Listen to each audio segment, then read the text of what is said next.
p.m. We will start with the approval of the agenda. Does anyone have any amendments to the agenda? Could you strike Gen Rep 2 and Gen Rep 3 officer reports? Yep. Can you strike TGIF? Title IX reform and student survivor advocacy. Okay. I'm going to strike TGIF. Yeah. Thanks. Can you strike group advocacy grant?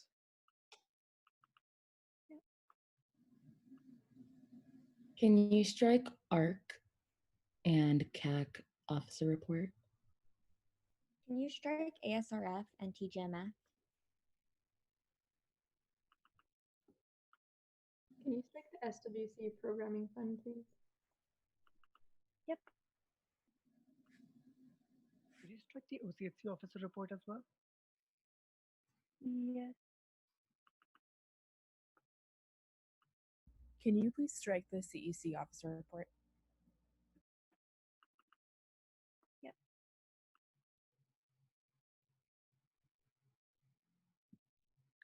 Can you add a discussion item at the end? You can just call it like, I was gonna say USAC emails. I don't want to make them 2 discussion items, but USAC emails and Trello.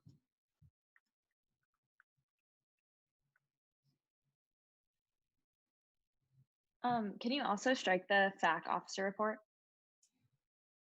Yeah. Strike AAC's officer report.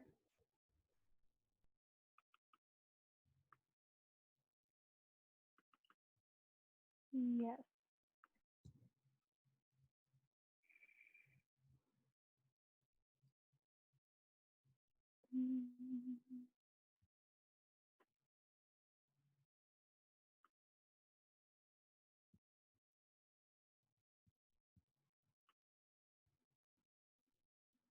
Is that good for everyone? Are there any more amendments to the agenda? If not, a motion. Oh shit, I don't have my phone to count. A motion to approve the agenda. I second. Oh, sorry, before you, shit. I was gonna say, can you move the OP appointment to after SWC? I don't know if we can move the motion or like I delay. motion to amend the agenda. I second. Okay, I'll be moving it to the end of the appointment. Okay, thank you. Okay, so promise motion, Bree seconded. So we'll go roll call order. IVP? Yes. EVP? Yes. Gen Rep 1? Gen Rep 2? I don't think I saw Justin here. Gen Rep 3? Yes. AAC? Yes. CEC? Yes. PAC? Yes. CSC? Oh, Jonathan's not going to be here tonight. FAC?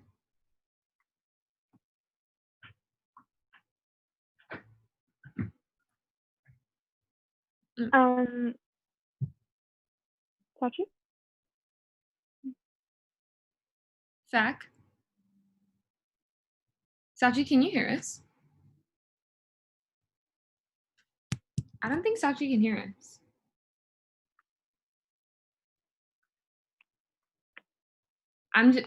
Okay.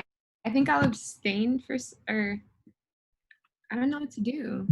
I mean, she's here. Oh, she said yes. Okay. SWC. Okay, TSR. Yes. ISR. Yes. Cool. Okay, by a vote of 10 to 0 to Naomi?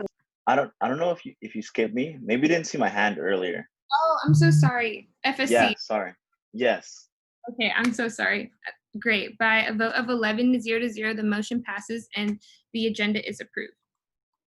Next, we'll go on to approval of the minutes. Does anyone want to, has everyone had a chance to review them?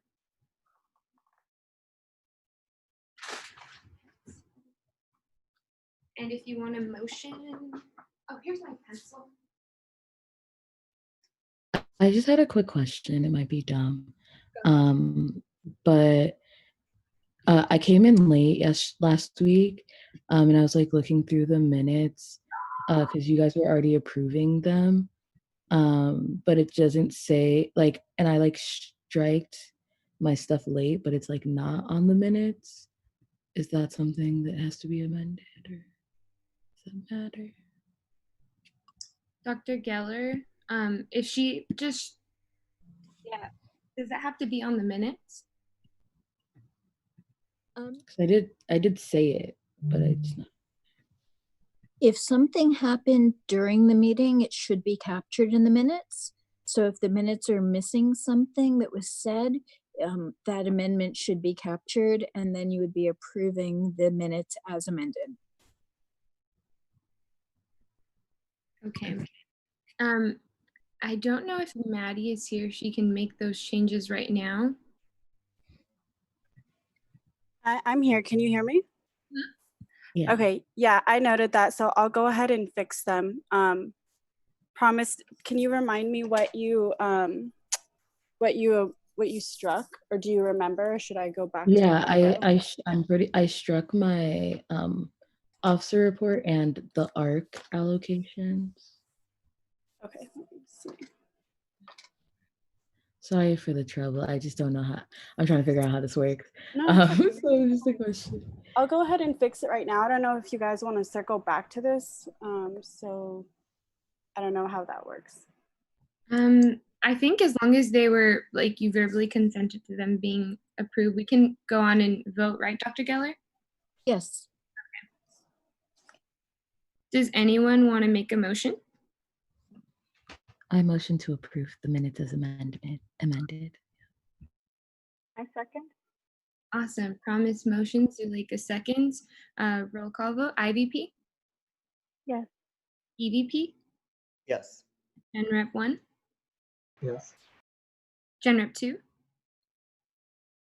Oh my gosh. I hate when I do that. Gen Rep 3? Yes. AEC? Yes. CEC? Yes. CAC? Yes. Jonathan's not here. FAC? Yes. FSC? Remind me, if I wasn't here last week, can I still vote yes, or do I abstain? I would abstain. Okay, I'm abstaining. SWC? Yes. CSR? Yes. ISR? Yes. 1, 2, 3, 4, 5, 6, 7, 8, 9, 10. Okay. By a motion of 10 to 0 to 1, the vote passes, and the minutes are approved from last week. We will go on to public comment. So just a reminder, public comment is a forum for students to be able to speak to council about issues that are either on the agenda or just issues at large that are really pressing in your personal life or just on the UCLA community in general. So just a reminder, 2 minutes max. Remember to use gender inclusive language, and also freedom of speech does not mean freedom from accountability. So if anyone has anything to say for public comment, feel free to raise your hand using the raise your hand feature, and I'll call on you.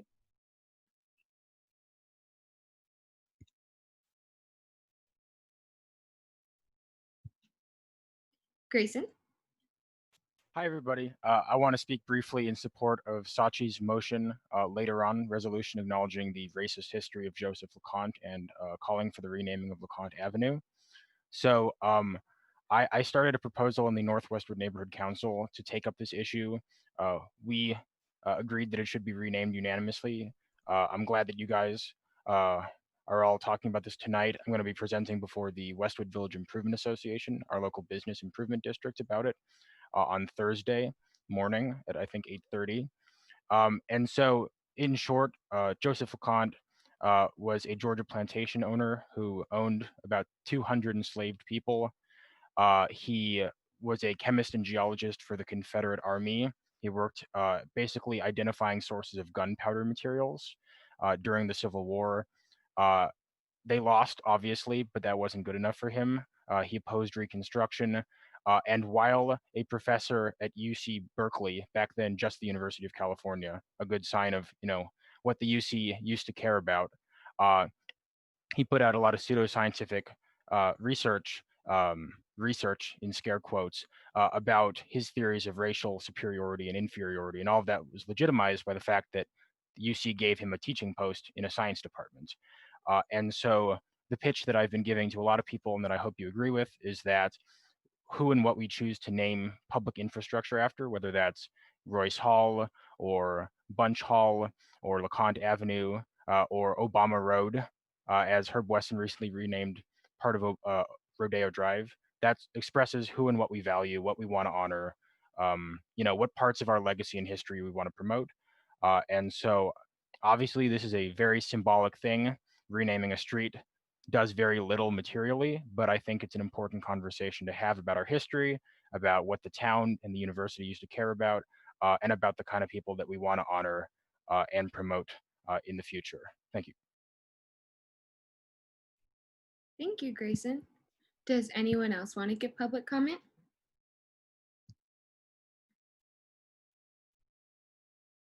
Going once, going twice. Okay, awesome. Seeing as there's no more public comment, we will adjourn public comment at 5:17 p.m. And now moving on to capital contingency. David.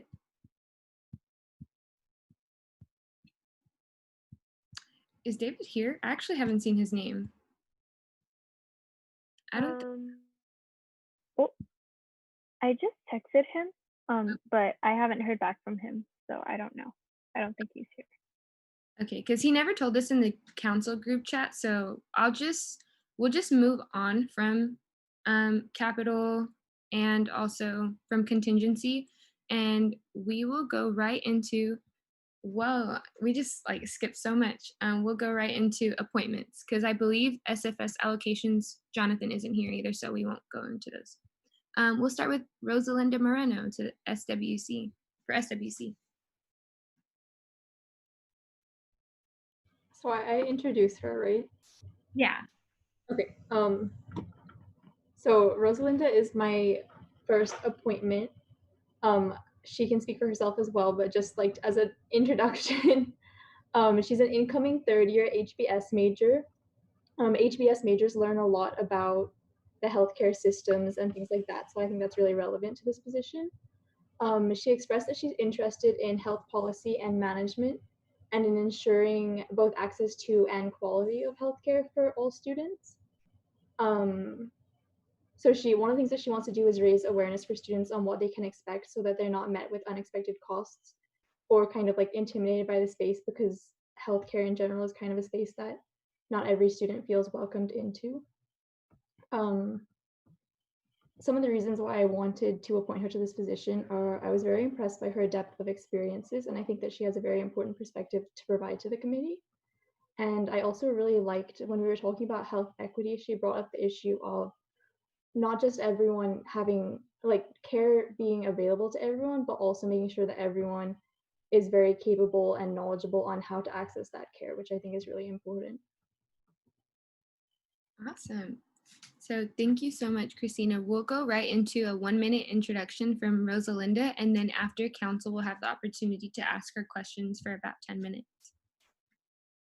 Rosalinda?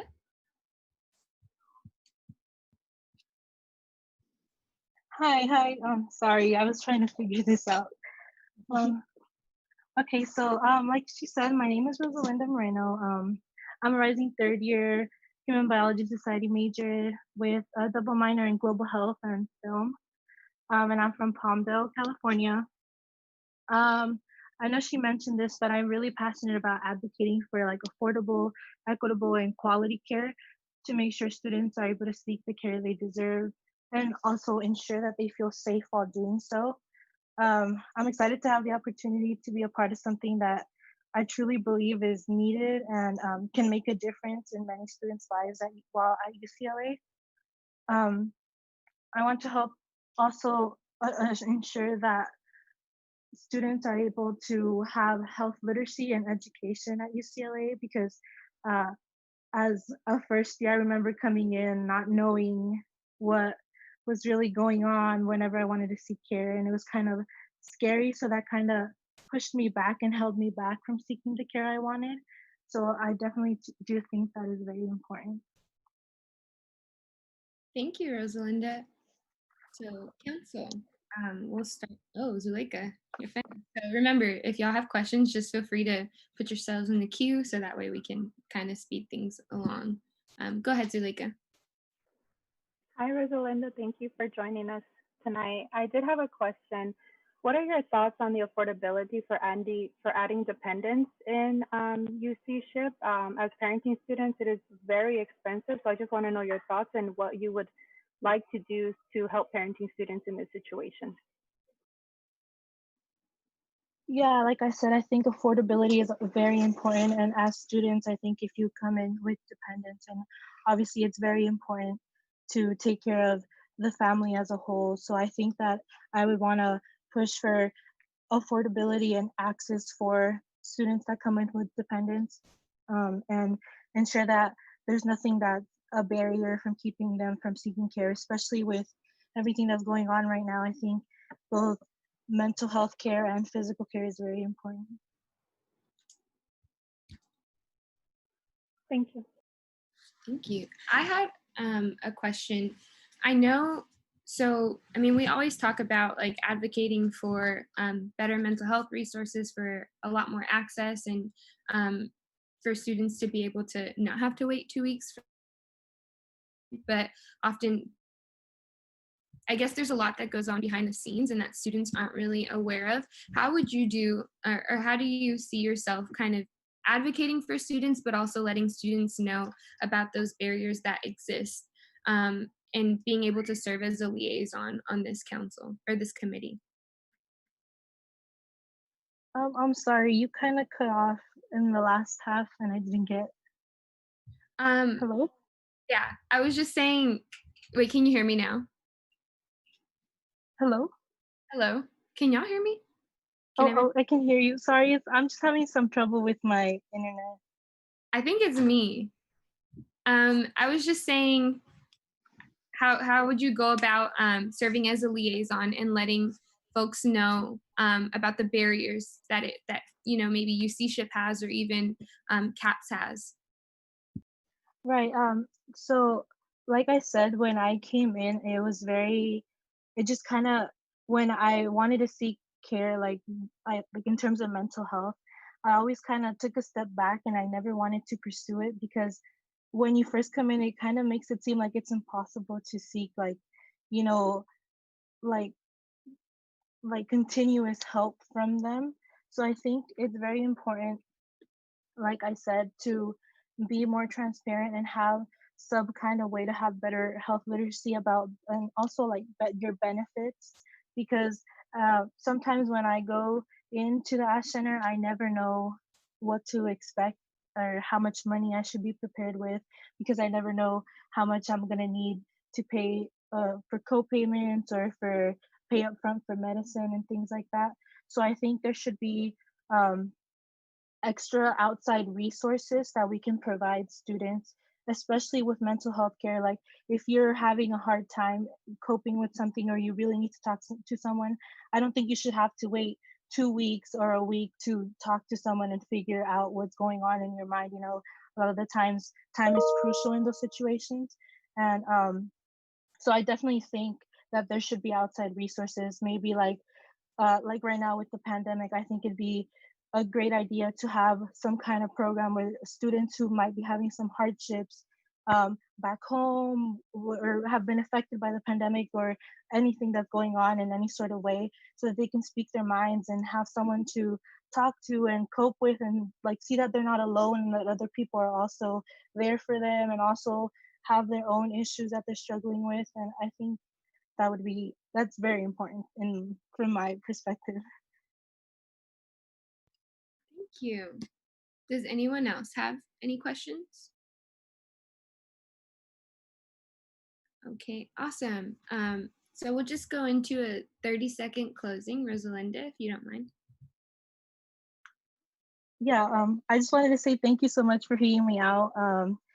I hope that you can see how passionate and determined I am about giving back to the community back at UCLA. And I really want to make sure that students are able to afford and seek the care they need, and understanding that access to healthcare isn't the only issue, but also affordability and access to equal and quality care is also important. So, yeah, that's it. Thank you. Thank you. Thank you so much. So we'll go right into ARC. Yes, hello. ARC voted 3-0 with a positive recommendation for Rosalinda. We were really impressed by her commitment to accessibility and affordability, as well as like her personal passion for the position. And we think that she'll serve as a great person on this committee. Yay. Does anyone else, any council members have any thoughts, comments, opposition, anything? Beautiful. If there is nothing to be said, a motion will suffice. Am I allowed to motion? Yeah, you are. I motion to appoint Rosalinda Moreno to the SHAC committee. A second. Yay. Christina motions, Emily seconds. We'll go roll call vote. IVP? Yes. EVP? Yes. Gen Rep 1? Yes. Gen Rep 3? Yes. AAC? Yes. CEC? Yes. CAC? Yes. SAC? Yes. FSC? Yes. SWC? Yes. CSR? Yes. ISR? Yes. Awesome. By a vote of 12-0, the motion passes, and Rosalinda, her last name Moreno, is appointed to the SHAC committee. Thank you so much, Rosalinda, and congratulations. Thank you guys so much. Yes, cool. So we have another appointment to SHAC, and I will let Christina introduce him. Hi, so the next appointment is Aaron. So again, he can also introduce himself more, but I'll just give a brief overview. So Aaron is an incoming third-year biochemistry major.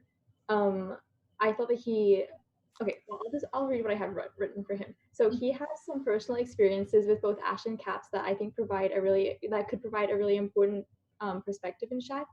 And in the interview, he also showed a really great knowledge of what kinds of problems he sees and what he would like to improve, as well as an openness to learning from others on how he can advocate for their issues as well. Something that stood out to me was the amount of specific examples that he was able to provide just on the spot about what changes he would like to advocate for both in terms of the healthcare services that are available to students and also with regards to transparency in SHAC and ways that they can reach out to and communicate with students. Cool. Thank you, Christina. Aaron will go into a 1-minute introduction. Hi, everyone. My name is Aaron. I'm interested in the Student Health Advisory Committee position because I've actually had a personal experience where I actually had to take a whole year leave off at UCLA. And unfortunately, I felt like the quality of healthcare as well as the accessibility at both CAPS and ASH could have definitely been improved. And I want to use my experience as a stepping stone to really improve both these avenues of student health, and that specifically includes increasing the number as well as the diversity of therapists at CAPS, because I think it's so important to have someone that you are able to connect to and has some knowledge of your cultural experience and where you come from, and that makes it easier to relate. I would also like to see SHAC supporting mental health initiatives such as the Active Minds Project and Beautiful Minds Project at UCLA. I know that if we're really strained on the number of therapists, I think supporting these cultural specific avenues like Beautiful Minds is a really great idea.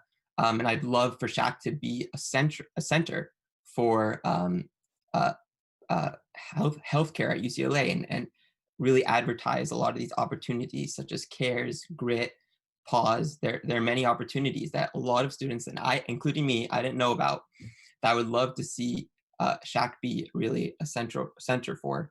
And then lastly, I'd love, in order to improve UC SHIP, is to improve and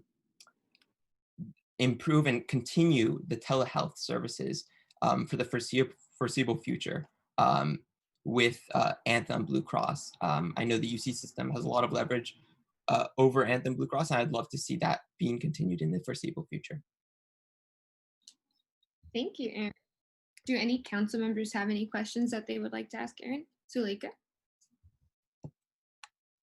Hi, Erin. Thank you for joining us today. I really love your idea for the telehealth. I think that is crucial, especially now. I do have a question, which is sort of repetitive of our last interview. Parenting students. A lot of the times it's really hard for us to find insurance, especially under UC SHIP, since it is very unaffordable and expensive. I'm wondering, what are your thoughts on that, and how would you plan on advocating for parenting students on this issue? Yeah, I think that first of all, I think that, and I talked about this in my previous interviews, the pandemic has affected all of us, and especially for students to have other dependents. And because college students, because of CARES, can get as little as only $200, I think it's not, equitable that the student health, the price for student insurance remains the same or continues to increase. So I think that the UC system, and this would be something that we would work on at UCLA, needs to use our leverage with over Anthem Blue Cross, given that they are our affiliate, to really negotiate bringing these prices lower, given that our stimuluses can also be much lower. Thank you. Thank you, Aaron. Anyone else have any questions? Okay, if not, Aaron, can you give us a 30-second closing? Yeah. So in all, I would love to, as a part of this committee, I would love to show students that UCLA takes their health seriously, and because of that, that's why students should also continue to take care of their health seriously, especially in the middle of this pandemic.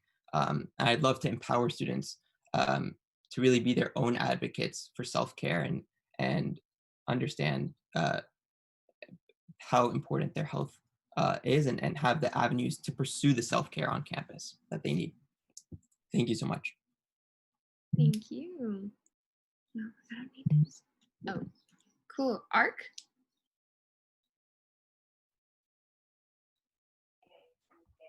Yes, hello.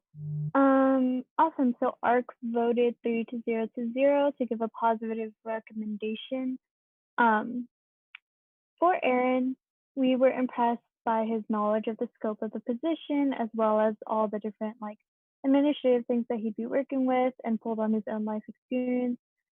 He knows about all the health initiatives on campus, and is very knowledgeable and open to collaboration. So we were impressed and excited for you to serve on this committee.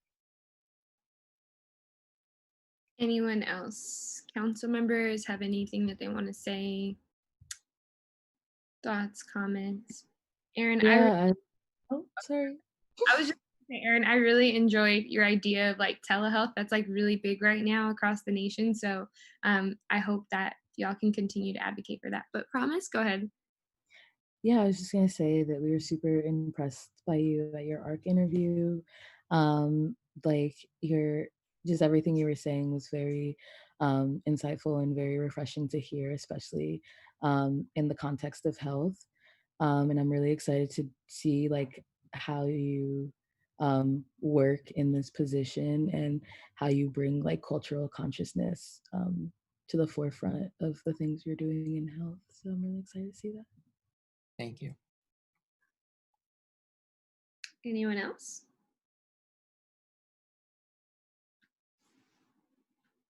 Cool. If there's nothing else to be said, anyone can motion. I motion to appoint Aaron Adu to SHAC. Did I say your name correctly? Yeah. I second. Awesome. Christina motions, Emily seconds. We'll go right into voting. IVP? Yes. EVP? Yes. Gen Rep 1? Yes. Gen Rep 3? Yes. AAC? Yes. CEC? Yes. CAC? Yes. BAC? Wait, did you hear me? I said Yeah. yes. Oh, okay. FSC? Yes. SWC? Yes. TSR? Yes. ISR? Yes. Awesome. By a vote of 12 to 0 to 0, the motion passes and Aaron Adut is appointed to SHAC. Thank you so much, Aaron. Thank you. Thank you, everyone. Thank you. Cool. So we'll move right on to the last appointment, which is my appointment. And I will let Lalo present Hannah Altman, and then I'll let Hannah go into 1 minute introduction. Cool. Hello, y'all. Hope y'all are doing well.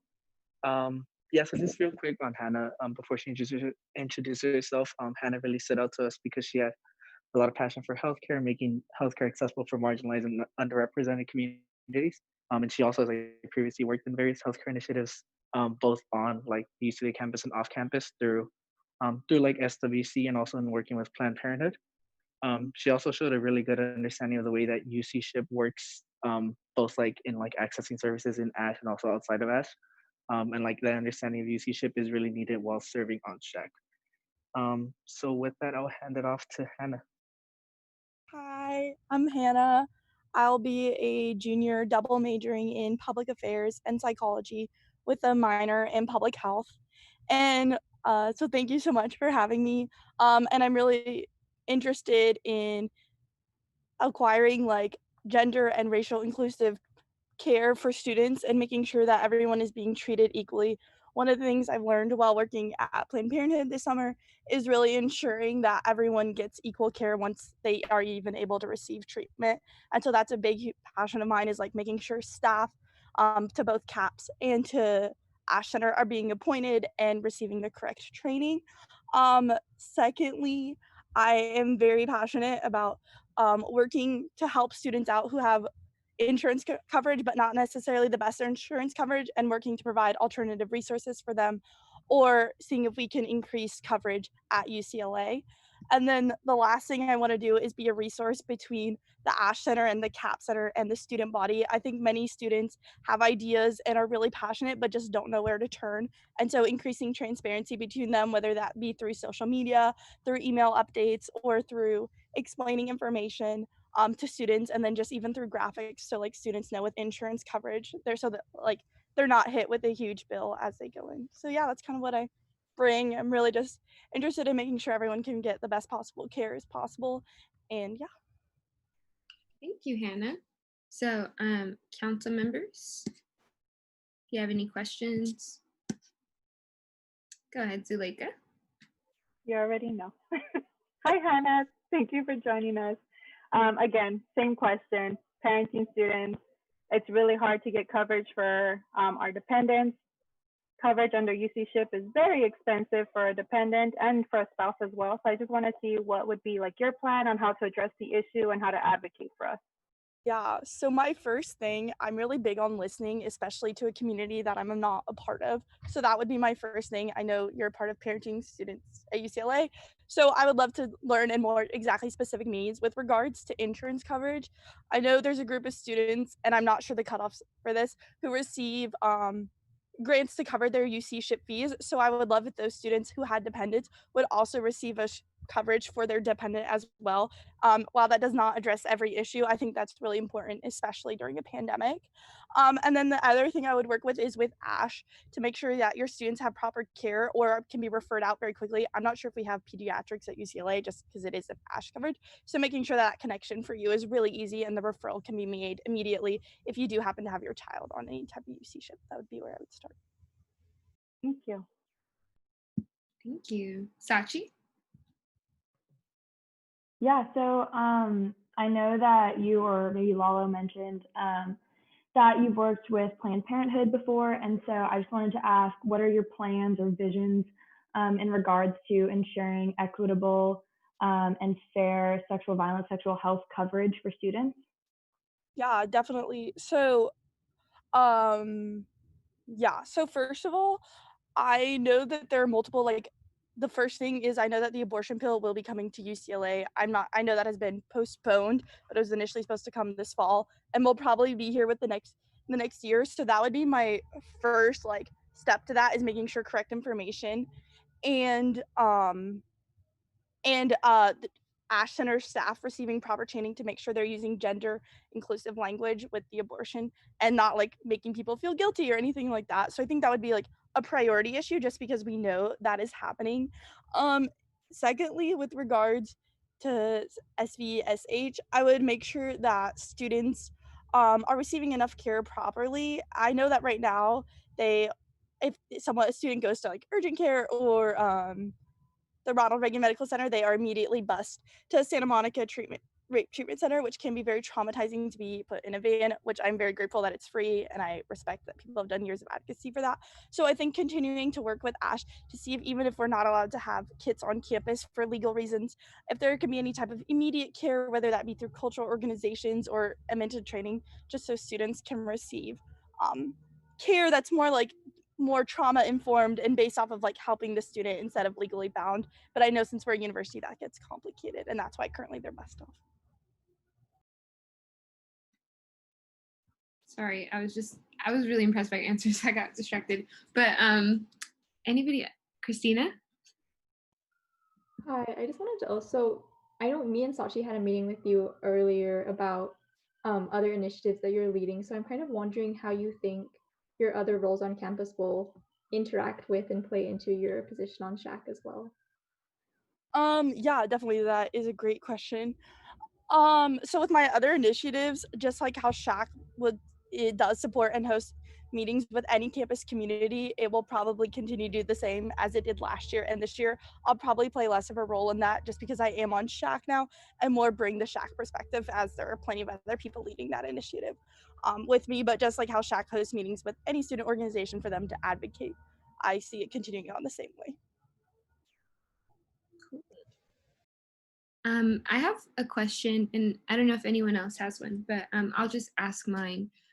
Given that you're going to be like the OP like appointment and not necessarily from SWC, how would you go about communicating with Christina and with the other appointments that are serving on the SHAC board as well?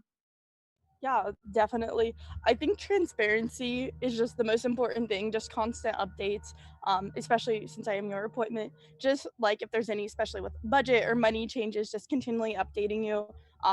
Constant communication, like I prefer to over communicate rather than under communicate. If there's any meetings going on or notes that need to be taken, I know that SHAC takes full meeting minutes, so I think that to be updated and just sharing that with anyone that I'm supposed to be working with. And then obviously like talking to the Christina's appointments so that we can all make sure we're all on the same page since we are one committee is really important. Thank you. Does anyone else have any more questions? Cool. If not, Hannah, you can go ahead and give a 30-second closing. Yeah, so thank you so much for listening to me. I'm really passionate about equitable healthcare and bringing that beyond to make sure every student is getting the same experience on and off campus and making sure that the process goes smoothly so that it doesn't get in the way of every student having equal potential and work in their schoolwork. So yeah, that's why I wanted to join SHAC, just increase communication and awareness. Awesome. Great. Ark?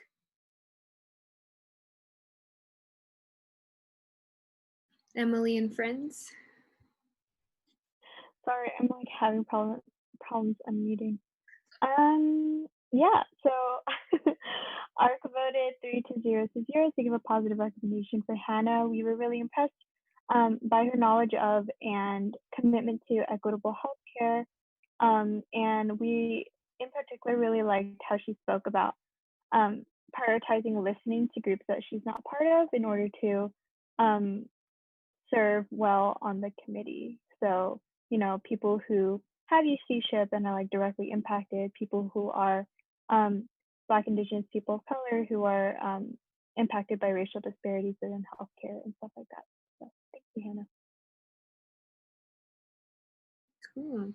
Do any other council members have any thoughts, comments, opposition? I hope not. Christina?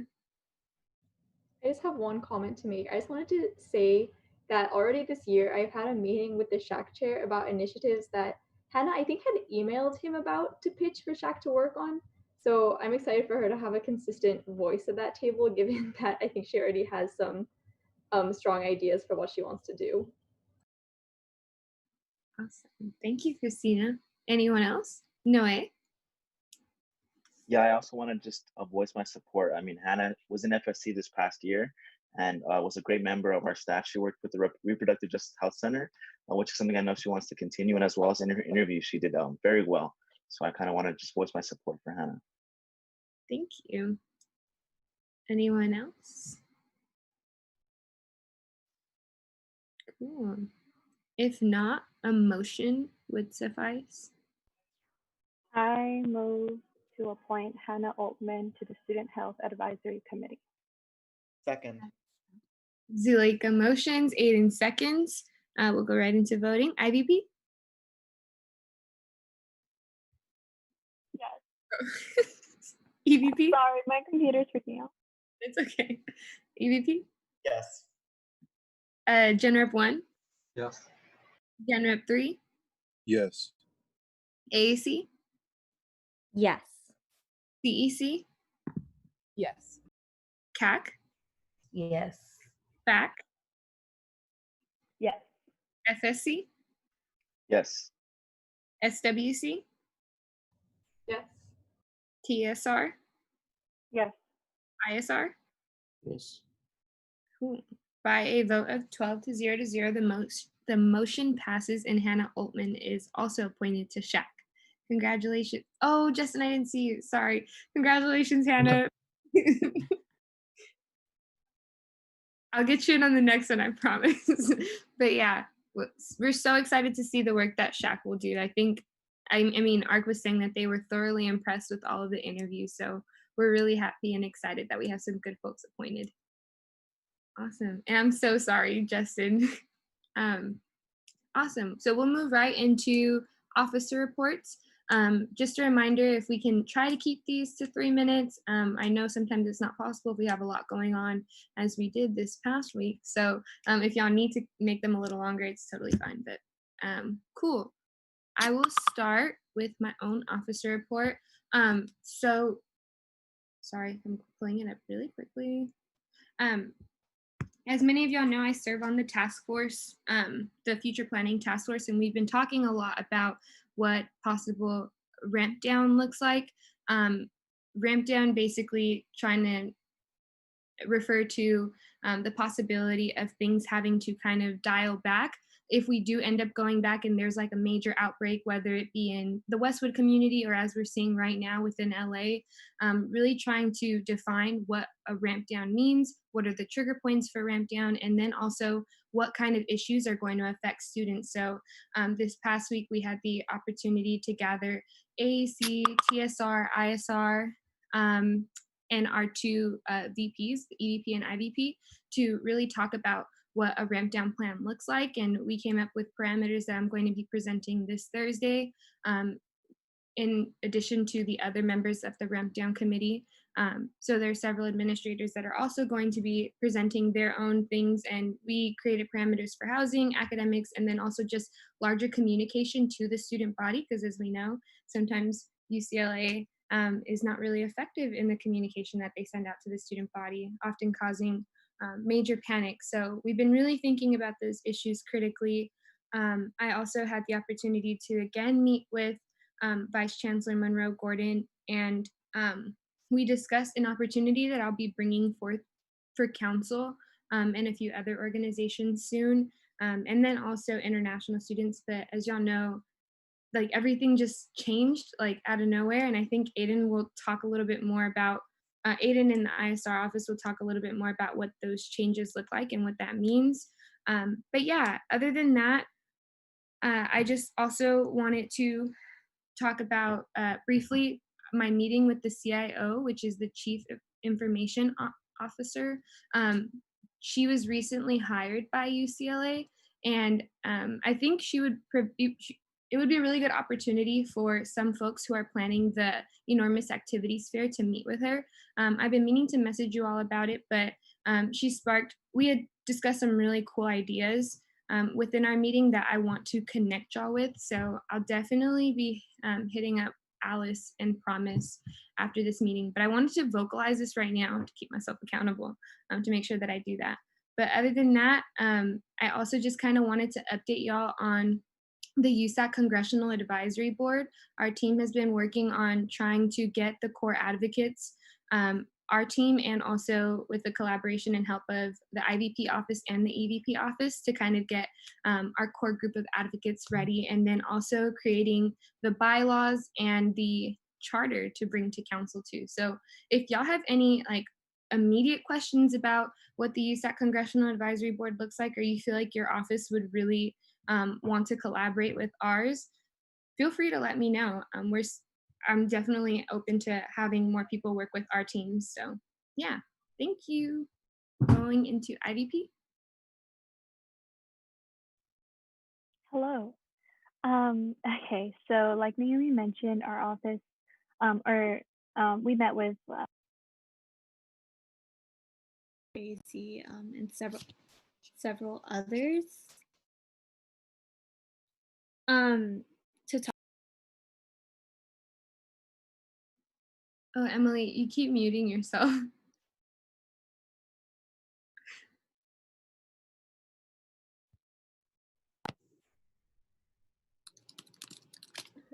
Oh, we can come back if you'd like. Yeah, it keeps happening. We should probably come back. No, it's okay. I got it. Sorry, my computer's freaking out. I've been on Zoom since 8:30 a.m. Okay, so met with appointments review. Which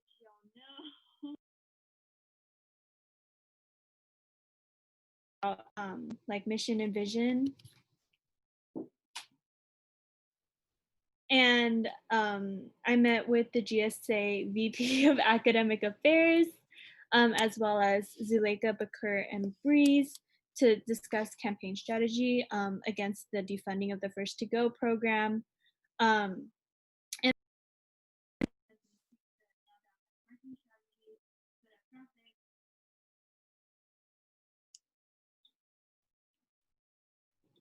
my marketing team is going to be working on social media timelines and spearheading the creation of some video materials for the campaign. And then I think most importantly, I had my first 2 public health ambassador strategy meetings last Monday and this Monday, along with Christina and the chair of SHAC.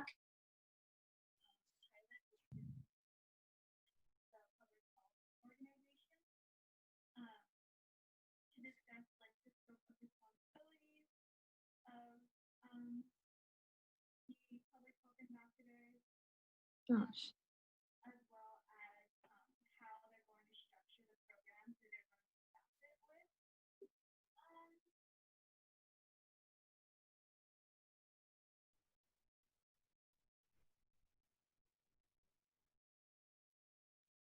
If you want, Emily,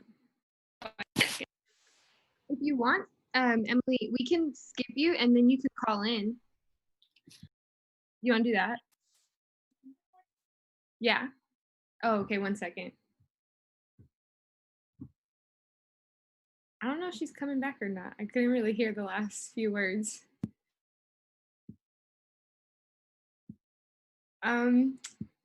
I feel like, okay, we can just go to Aiden and then come back to Emily so that she can like finish up her last few thoughts. Oh, okay. Are you back? I'm back. Can y'all hear me? Yeah.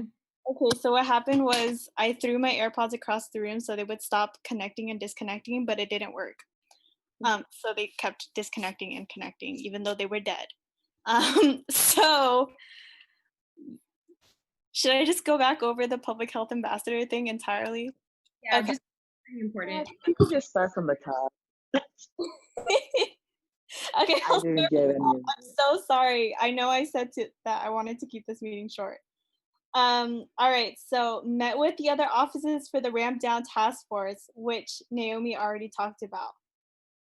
Met with appointments review committee to review the 3 appointments for SHAC, which we put through today.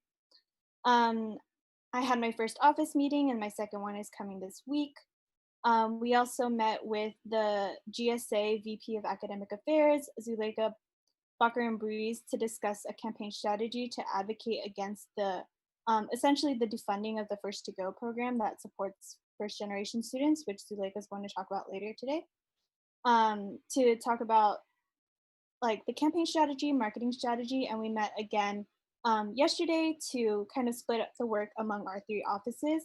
So my marketing team is going to be working on a specific section of the graphics and as well as compiling a video.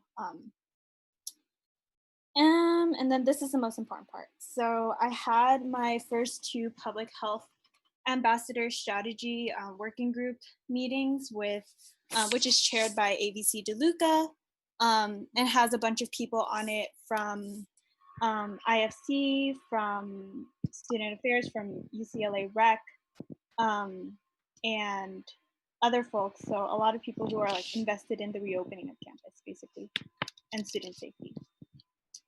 So we were,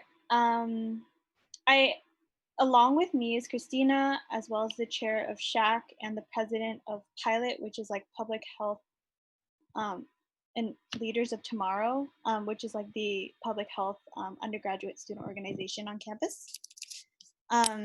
And we were kind of discussing like the scope of responsibilities of these ambassadors, like what the staffing and breakdown would be and the roles of the ambassadors and influencers, as well as talking about messaging strategy to maximize the adherence to public health guidelines, not only on campus, but also across Westwood, because, you know, it's really a community issue. It's not just like limited to the confines of campus.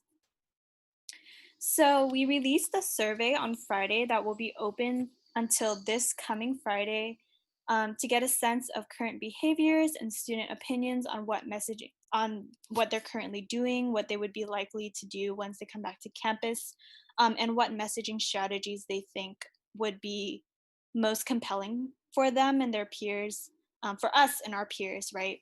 To encourage adherence to public health guidelines. So some preliminary results that we got from our meeting on Monday, and the survey is going to be open until Friday, so I'm sure more results will come in, were that students were saying that community care messaging was more effective than like individual safety messaging, because there's still this perception that, you know, we're young, we're not going to catch it, but if there's messaging like, oh, like wear a mask, keep others safe, like, you know, there are essential workers on campus that are at risk or maybe like immunocompromised and stuff like that, or there are students who are immunocompromised and that you need to be looking out for others, that would be more effective than kind of putting the focus more on the individual, because, you know, we think we're young and we think we're invincible.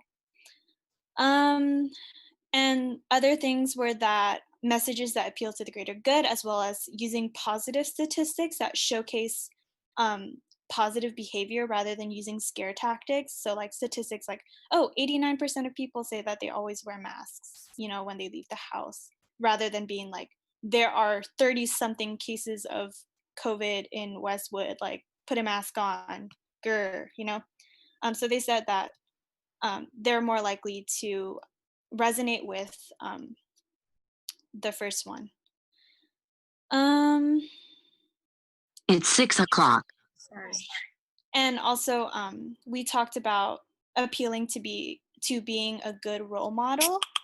as well as the possibility of using spokespeople to deliver these messages. So we kind of discussed who it would be most legitimate coming from, whether that be a public health professional or a doctor or someone from UCLA Health, or a student. So there's kind of trade-offs with each of them. Like, students are more likely to, um, listen to our fellow students, and it's kind of more relatable because like we can relate to like the student experience. Like, oh, we know like it's lonely. We know you want to get back to clubs and stuff like that, but blah, blah, blah.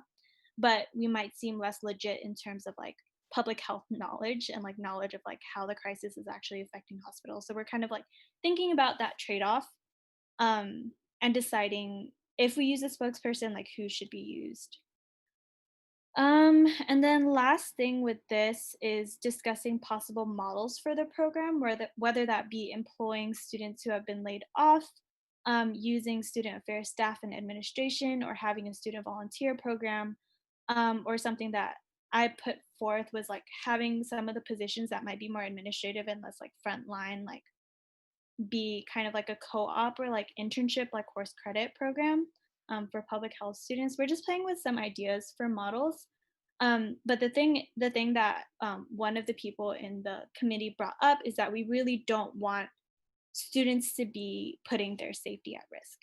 And so we need to think really carefully about how we train the different ambassadors, because I think they're going to come from different spaces. So there'll be like staff positions and admin positions, and also like maybe student positions if we decide that.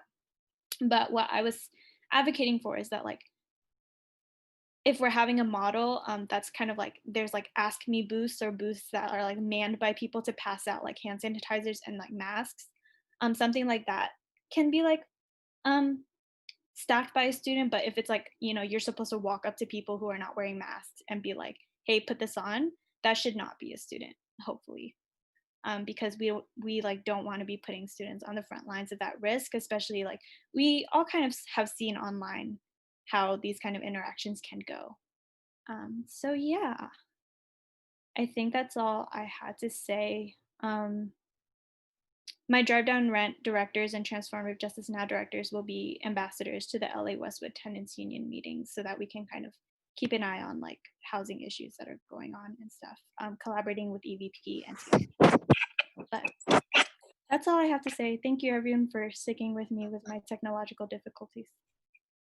Emily, the thing you're talking about with housing, I've been talking with government relations. They really are looking for some information they can use to advocate for some legislative action to support students who can't get out of leases in off-campus rentals and aren't planning on living in the apartments, and also those who couldn't get out of leases for apartments they moved out of in spring.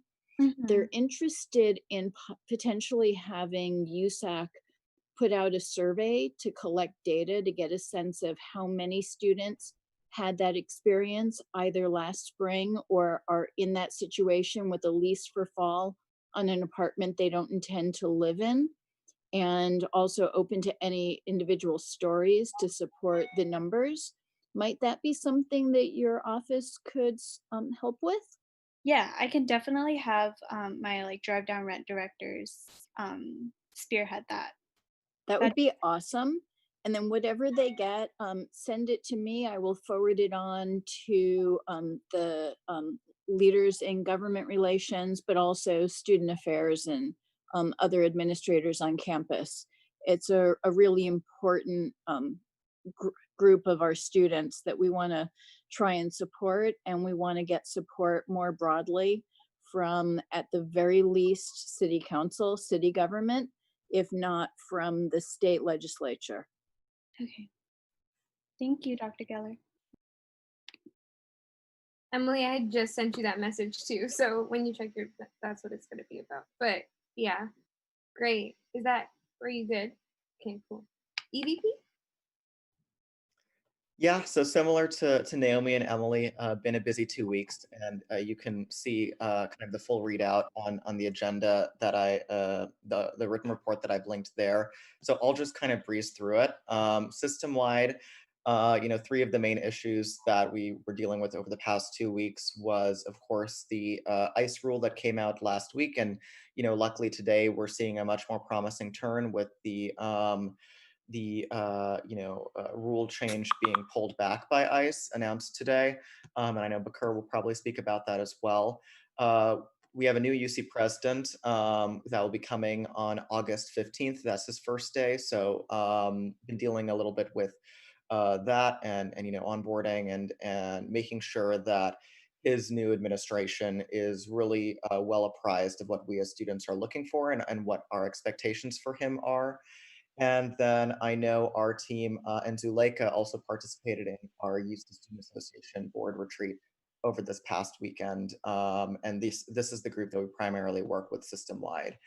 Our campus partnerships team has been doing a lot with initiating and building relationships with a lot of the student organizations and other entities we work with on campus. Our university relations team helped some other USAC offices this week and entities on campus put in some support letters to UCOP around budget requests.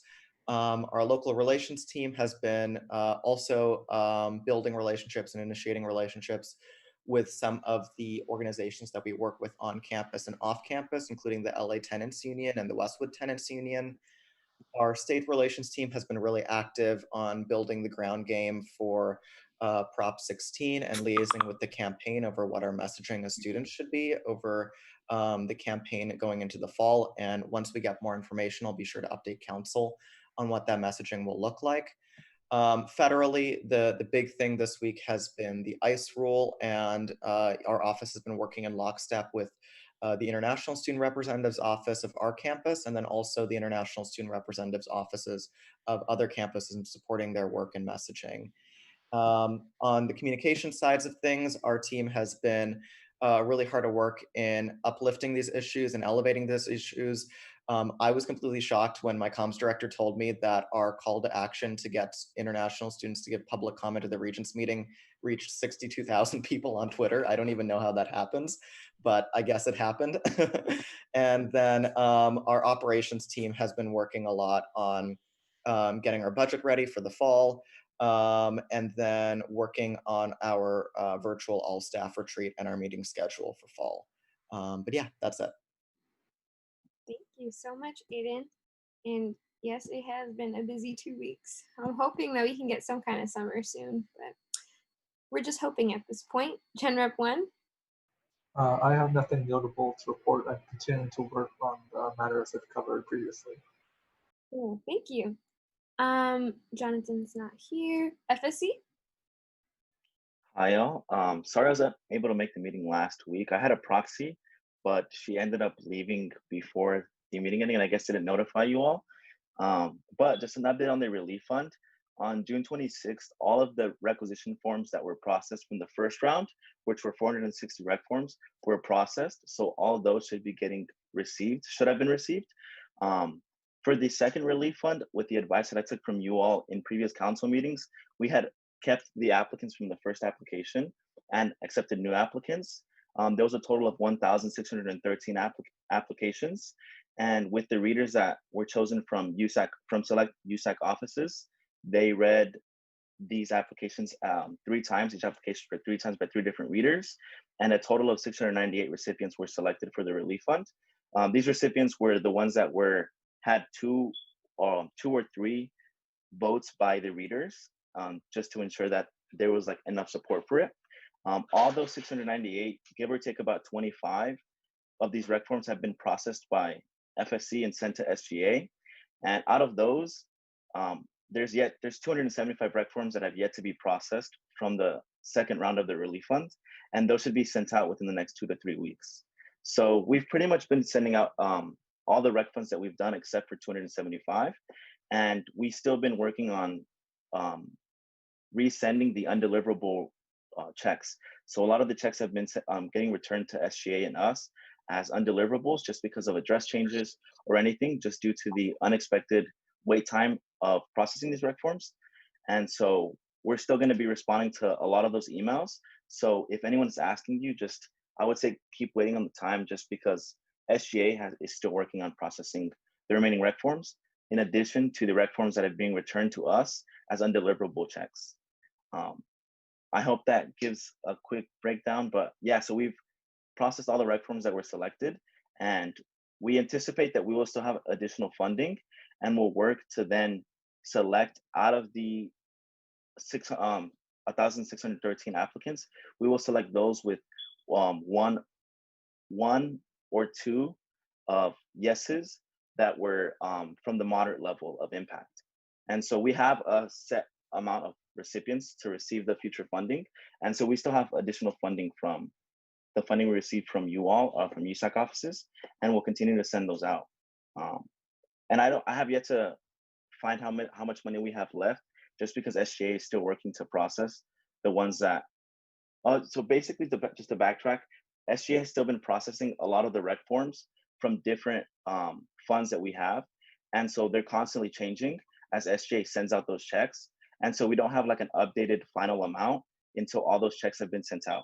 So we're just gonna be waiting until all the check forms have been sent out to know from which funds we can pull for their next recipients. And that's all. Thank you. I know Promise had a question. Promise? Yeah, I just wanted to ask, like, has there been an email notification sent out to folks about this round yet, or no? Like any email notifications, whether they got it or not? No, because we're still waiting on them to process the rec forms from the second round. Okay, gotcha. But they should be getting it this week, as well as those who are getting returned undeliverables. I'll be emailing them out as well.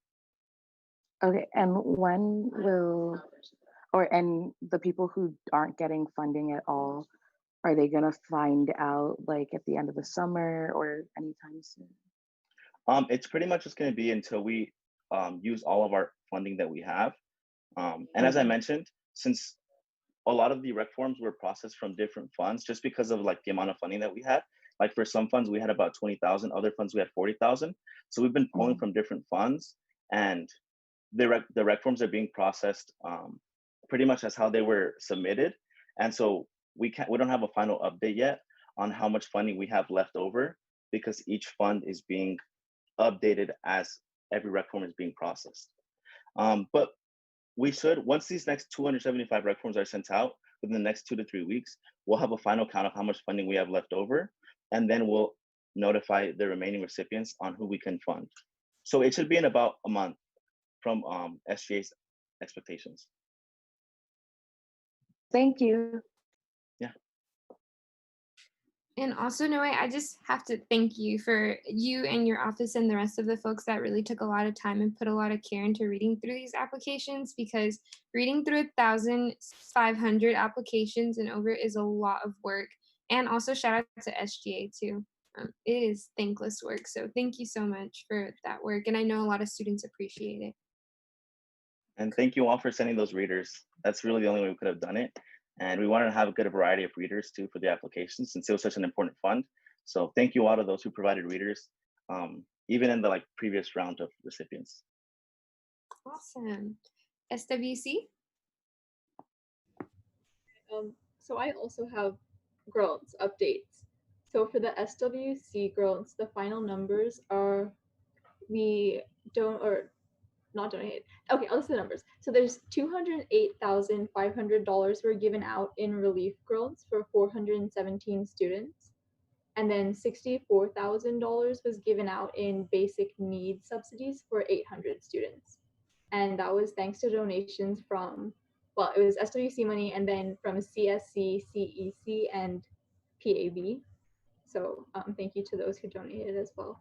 And then besides that, last week we had our BCC and CARE FAQ with, I go through the acronyms, but Breeze and Promise. We had the Instagram Live, which was last Monday, and it went well. There was 85 total listeners over the course of the hour, which I think was a pretty good turnout. And we're gonna have a transcribed version available soon. And then the last thing is we're starting to plan a health equity summit that was probably gonna be the last week of summer. And it's gonna be modeled on the HCI Healthy Campus Initiative. Summit, which was like mostly administration. So this is going to be like a student version of that. If you have really strong opinions on that, feel free to contact me and I'll take suggestions on how we're running it. We're trying to be really intentional with who we're inviting so that different groups are appropriately represented in the conversation that we have. And that's all my updates. Yay, thank you, Christina. TSR?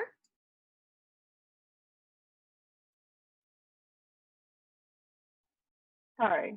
All right, so I'll make this quick. So we've been working collaboratively with the Facilities Commissioner, to assess transfer student deferment opportunities. At this moment, admissions is not necessarily flexible with transfer deferments, and so we are hoping that with the information that we gather from incoming transfers and current transfer students, that we're able to make a case in order for admissions to lessen the restrictions for transfer deferment. You can find that application on our Instagram and our Facebook. So I encourage all transfer students, incoming and current, to take that survey. We're also working on a transfer housing workshop, and we're taking in questions from our transfer community. We're working collaboratively with Res Life and Housing to answer some of your questions. And recently we've attended the UCLA Tenant Union, which is under family and mixed housing, and we've also attended the Westwood Tenant Union, and we've appointed an ambassador to both of those in order to get the ball rolling on the Reform UCOP platform, and we've been working collaboratively as well with IVP and EVP. And for the first to go defunding, that again, we're working with collaboratively with other offices. Our role would be to gather, transfer first-gen statistics, and get as much information on that and work on graphics in regards to that. And also we've been working with the Academic Affairs Commissioner on a, hey Breeze, on an FSP and TSP resource guide. That's it. Shout out to FAC and SWC. We're doing it all together. So we're Yep. really excited about that. Awesome. Thank you. Was that it, Zuleika? Cool. Great. We all love cross-council collaboration. I think those are like the best moments, so we love to see it. ISR? Hi. So, as you might imagine, last week especially was a really busy one. Good news is that the government have like rescinded the policy, so we are back at the same flexibility offered in March. So basically, the same situation with spring and summer. So that is good news in general. This being said, we still have the issue of incoming students in terms of their visas and their ability to travel to the US, because the March directive basically says that students should start from their home countries. So that is something we will be working with DashU in the next few days to include in their communication that will be sent during this week, hopefully. And I would really thank everyone for their support and for their help through the past few days. It did really mean a lot. Especially with Naomi and Academic Affairs, Breeze, and Aiden. I don't know what I would have done without your support, and especially Aiden. He was our main point of communication with a lot of entities inside and outside of UCLA. So just to go so I was planning for this meeting a whole presentation and what have happened, timeline, and future plans. So what the ISR will do in the future regarding the fighting the ICE policy. Well, I mean, good thing that I didn't start with preparing that presentation when the policy came. So that is one good thing. However, I will just mention a few things that we have done in the past few days. So first we started the comprehensive guide, which included updates in all related areas. We had also a survey to basically collect or canvass the situation and collect testimonials from international students. We got 133 responses. We hopefully will try to publish those results, even though it might be less relevant, but we'll still do publish them. We were planning to do a town hall, but obviously there is kind of no need for that right now, at least. Also, so we're gonna start, we finalized a program, a podcast with the International Ambassadors Program from Dacia.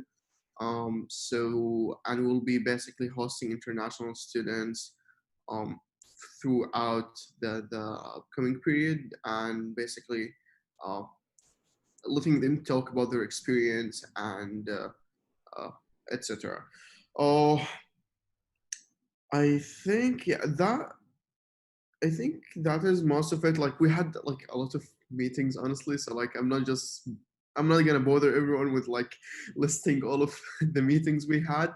But we did connect with the chairs and deans of different UCLA departments, and we got positive replies from them and supportive comments. Something I'm really grateful for. We've also connected with different student orgs on campus, and we are in the process of reviving the International Student Leadership Coalition. And on this point, I would like to thank Zlika and the rest of her team for giving us insight from their experience with the Transfer Leadership Coalition. I just keep missing, by the way, the name of the Transfer Leadership Coalition. I'm not really sure if that is the correct name, or is it the Transfer Student Leadership Coalition? I know this is silly, but Transfer Leadership Coalition. Okay, so so it turns out I was getting it right. So yeah, I think that's it. So yeah, and thank you everyone. Thank you, Baker, for your work this week as well. Please take a nap when you can. Awesome. So we'll move on to admin reps. Jessica? Hi, everyone. So just a quick update. I sent y'all an email right as the USAC meeting was starting. So if you get a chance to look at that, our Summer from the Union that's happening this year is going to be hosting a series of virtual student org sessions for orientation students to attend. So if you have any questions about that, I know Patty's on the call. She works really closely with Summer from the Union. So feel free to ask any if you have any now, but otherwise just take a look at that email. It's a quick form to fill out and send in if you want any of your individual offices to be present at the org fair, or if you prefer to do a collaborative USAC session that a couple of you want to take turns at different orientation sessions. Council did it last year, and it was pretty successful with turnout and just getting to be there and be visible to all of the students who attend orientation, typically in person, but now it's going to be all virtual. So great opportunity to get the work that y'all are doing in your office out there and recruit new incoming students who might be interested in student government. That's it for me. Thank you, Jessica. And I feel like if Emily and I can connect with you offline about this, that way we can figure out how to organize the rest of our offices to collaborate, because I feel like it'd be really beneficial for us to do commissions and offices and us all be present in some way, given this really unique moment in time. So if we could connect with you offline, that'd be really great. Yeah, I'll send you both an email for some availability, and then we can set up a meeting and go from there. Cool. Okay. Roy? Any updates? Hi. I think I will keep my powder mostly dry for our conversation about the budget. So thank you. Thank you. Dr. Geller?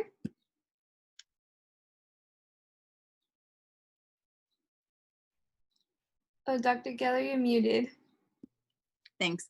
I shared a bit about the conversations that I was having earlier this week with government relations. That was spurred on by what was happening up in Berkeley, where their city council passed some legislation that sounded like it was really awesome.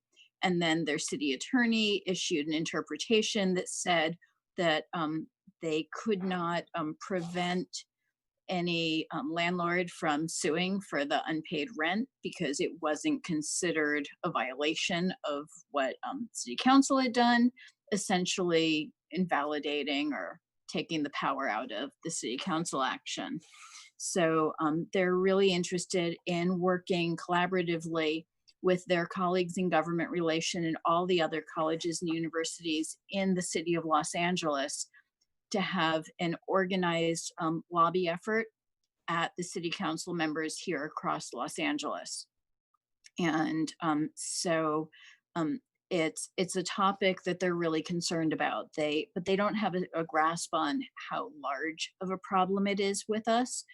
How many people were stuck with rent after moving out of an apartment in spring, or are stuck with a lease for an apartment they don't plan to move into for fall. And so I'm getting the sense a number of your offices are engaged in different ways around the topics of off-campus renters. And so I'm hoping that Emily, Aiden, any of the others, maybe Noe, can come together to gather as much useful data as possible that Aiden can then bring to government relations to support their efforts to support students. And certainly if there is anyone who's connected to grad students where we can get that same kind of information from them, their concern goes beyond undergrads, but their sense was that probably more undergrads left apartments and grad students probably are a little more permanent in their residences. But any information that can be gathered, both qualitative and quantitative, that they can use to better support students, they'd like to do that. So other than that, much of what my time lately has gone to is just a lot of monitoring of the financial impact that this has all had. We did get the positive news that the OP has approved the successful referenda from spring. So the Good Clothes, Good People referenda is officially in place, as well as for GSA, their pilot transportation referenda. So when they're back in town and there are people needing to take public transit starting in the fall, there will be a subsidized program paid for through a referenda fee for grad students for the next 3 years. Those are essentially what I've been working on. And I'm in town and available. So if at any point any of you need any help getting connected to any administrators on campus for the projects you are working on, or just brainstorming anything you're thinking about, by all means, feel free to reach out. Thank you, Dr. Taylor. Josh? Hey folks, hopefully you are having a somewhat of a good summer. If we can call that this, it feels still like March. Just a few updates. One, we'll talk about it a little bit more, but I was able to work with Student Affairs to get USAC emails, and I know that's a discussion item that we'll talk about a little bit later, so I will wait for that. But also wanted to give you an update that I'm planning, Residential Life and the Volunteer Center, which is now within Student Affairs, has been planning with a lot of your offices, Bruin Vote and CalPERG around the upcoming federal election and the plan around how we're getting the word out to our undergraduate students and grad students. Also working with CEC and CSC about continued collaborations with either Residential Life or the Volunteer Center. So if there's anything that I could do to support or help or use our connections to support, please do let us know. Thank you, Josh. Fernando? Yeah, so I just posted an updated hiring packet For those of you that have appointed someone with a stipended position, for those that have already filled out the old one that was posted in that channel, you don't have to fill out this new one, but just moving forward, fill out or have them fill out the new one. And I will also send out an email because I know some of you are not on Slack.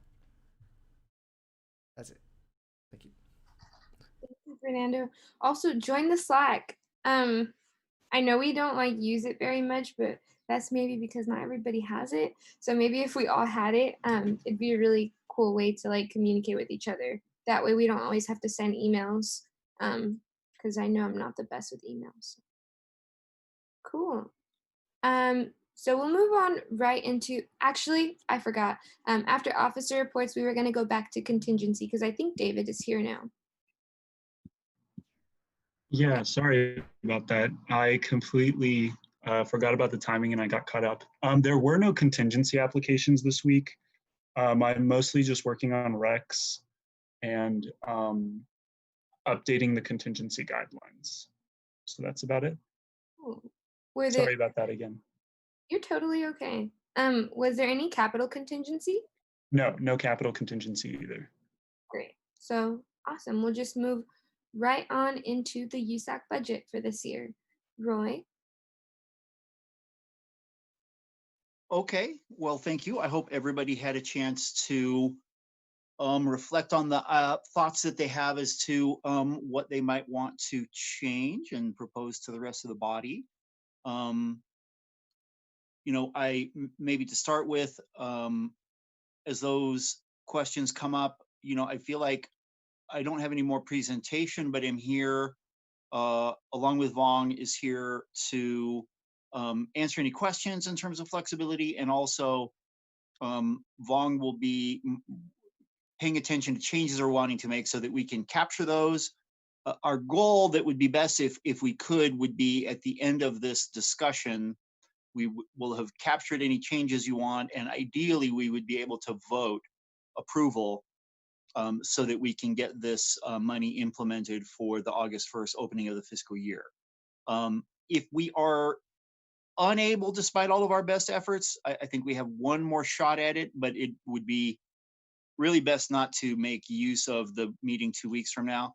As I shared with you before, we also do need to just have the board of directors approve for fiscal soundness. Again, they don't get into your business in terms of what you're allocating or how you're expending monies, but rather it's a simple matter of it's administrative, and it just validates that there's a sound plan in place that keeps, you know, everybody, the whole association afloat. So, and we want to be able to get that to them also before August 1st so everybody can approve it and everybody has money available to spend.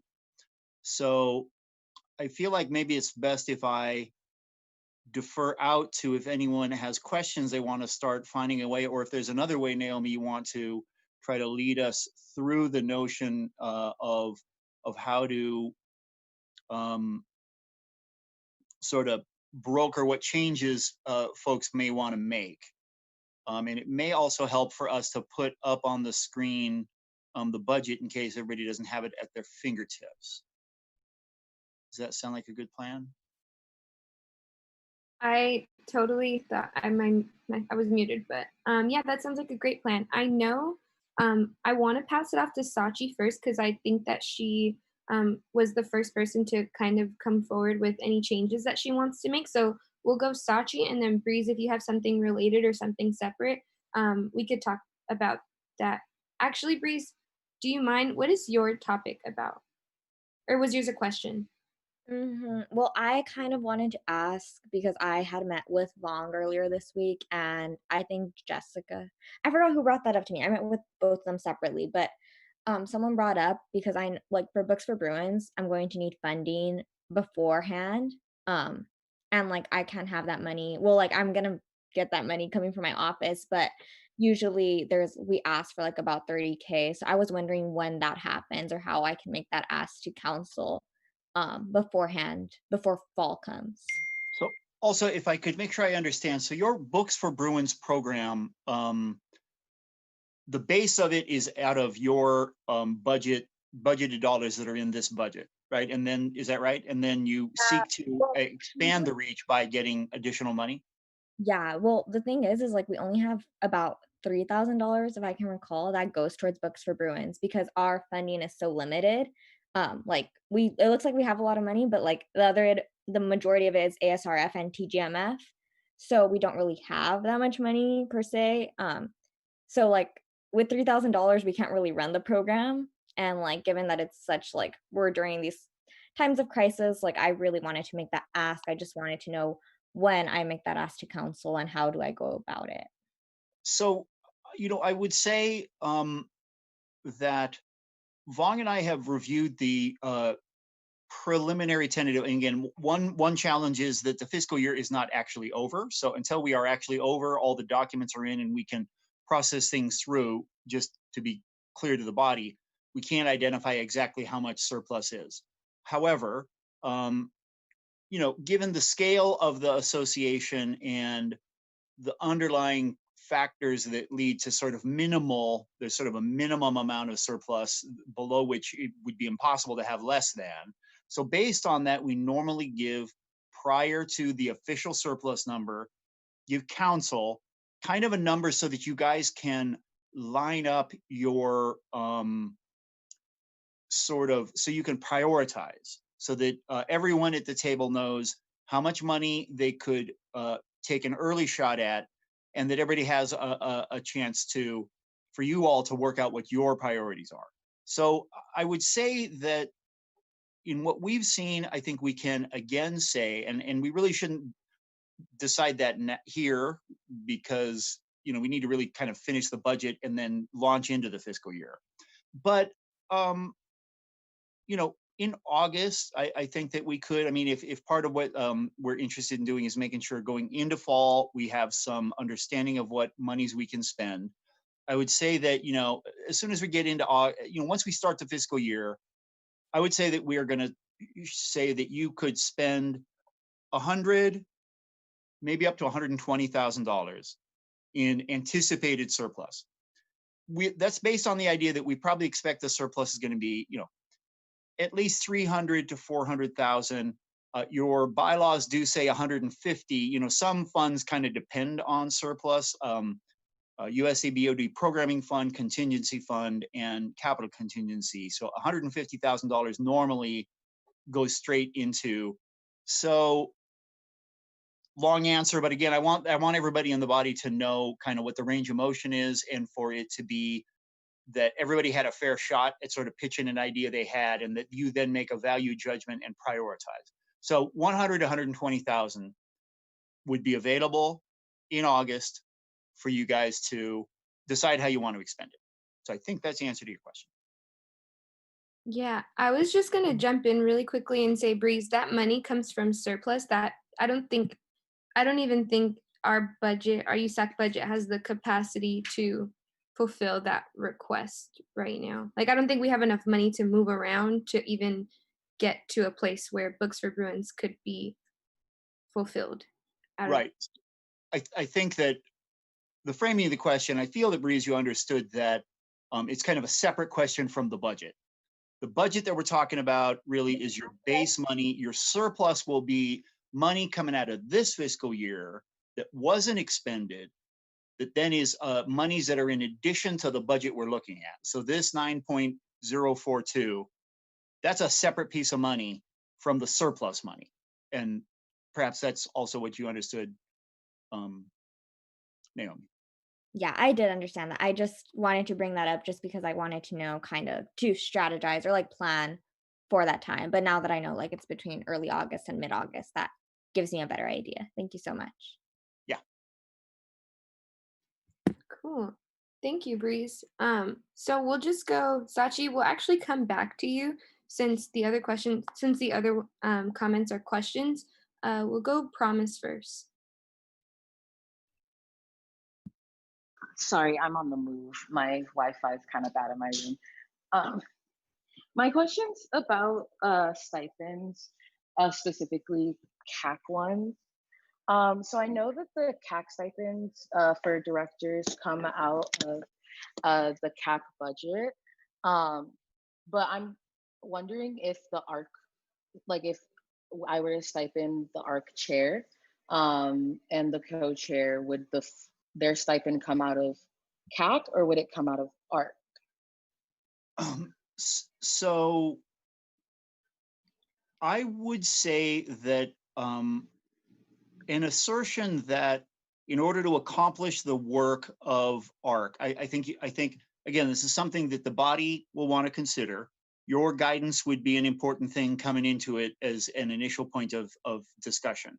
And if you were asserting, which I feel like I'm sensing you are asserting, that you believe that the chair and vice chair ought to get a stipend for the work they're doing, to assert that a certain piece of this money is necessary administratively in order for the fund to go forward. I mean, I think you're understanding that primarily this is a fund that you manage to bring resources to student groups, but that in order to manage it effectively, a stipend to administer it is called for. I think that that would be an appropriate thing that I think you could assert, and that could be, if there aren't objections to a piece of ARC paying those stipends. I think you'd need to look at what the proper stipend level is. You do have a stipend policy, and all sort of stipends relate to each other. And I do think that you guys, my sense is you're going to want to talk about kind of normalizing or regularizing what stipends you're paying, as most stipends are sort of balanced against each other now. So I think that would be a fair assertion. Again, the body can vote it, but I think that's a totally valid idea to take some of the ARC funds to administer ARC. Okay. And so would the voting have to take place at council, or would it have to take place within the ARC body? That's a good question. If I could jump in, it's consistent with other referenda.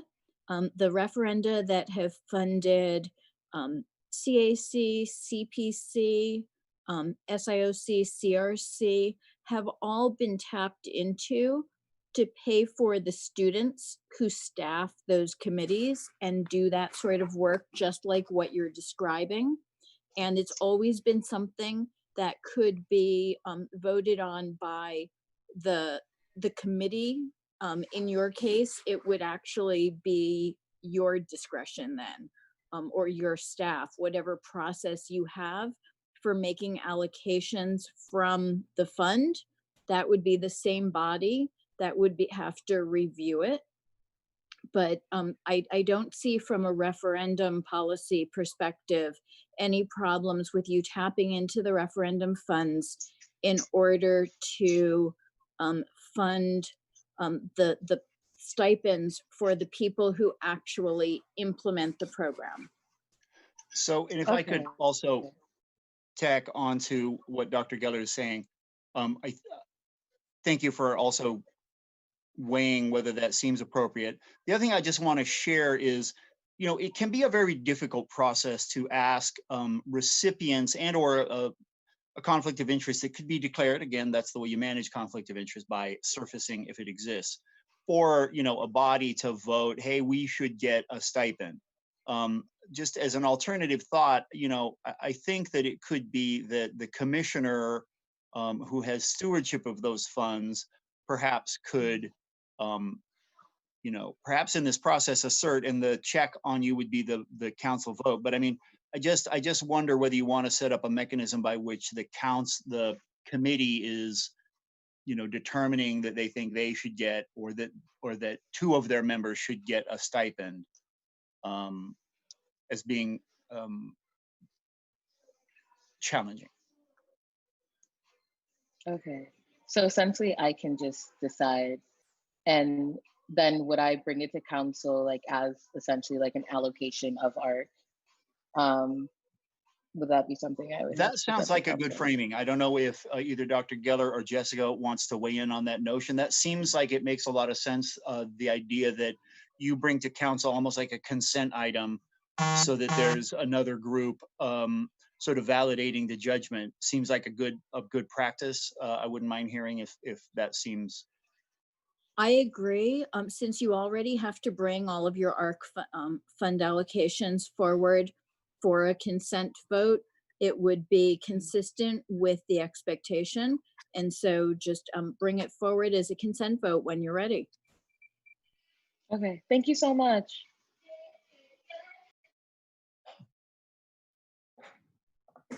Okay, awesome. Bakr? Hi. Hi.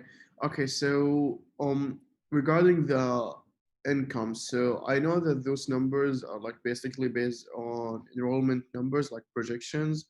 When it comes to how many students are enrolled, then like that is multiplied by the student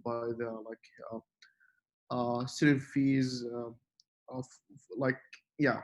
So my question is, with all of the current situation, enrollment numbers are subject to change and they might differ. So what is like the effect of that on the budget, or has it been taken into account? That's a great question in these unusual times. You know, from what we have understood from enrollment management, the estimation is that there will not be a significant negative impact on enrollment. That enrollment is always a little bit of an a little bit art, a little bit science, because it's I guess it's economics. It's all individual people making decisions. One thing I will say is that there are two things that kind of back up the balance of the association. One is that, well, actually, it's one thing. No, it is two things. It is that 5% of your revenue income is by policy put aside and not budgeted or allocated. So you're already sort of protected for a 5% variance wherever it comes from. I mean, that could be a significant loss of something that isn't the income. It could be an expense. It could also be a hit to income. So there is a 5% cushion that is somewhat substantial, in a $9 million budget. Though, if enrollment were falling, off a cliff, 5% wouldn't be that much of a buffer. But the secondary thing that is a protection is the surplus in general. So surplus normally has some substance to it each year. And on one level, it includes some of that 5%, but it is generally larger than the cushion that is in place. So I would say that there is a cushion in place that protects the system somewhat substantially. It's certainly something for us to keep an eye on. I mean, during the year, if revenue really started coming in appreciably below projections, we would have time to react within the fiscal year, I would say. I would say then it might be that the association USA would need to make some adjustments in the spring expenditures, perhaps. I don't think it'll come to that, but there's a number of levers that we could work to keep everything in balance. Okay, thank you.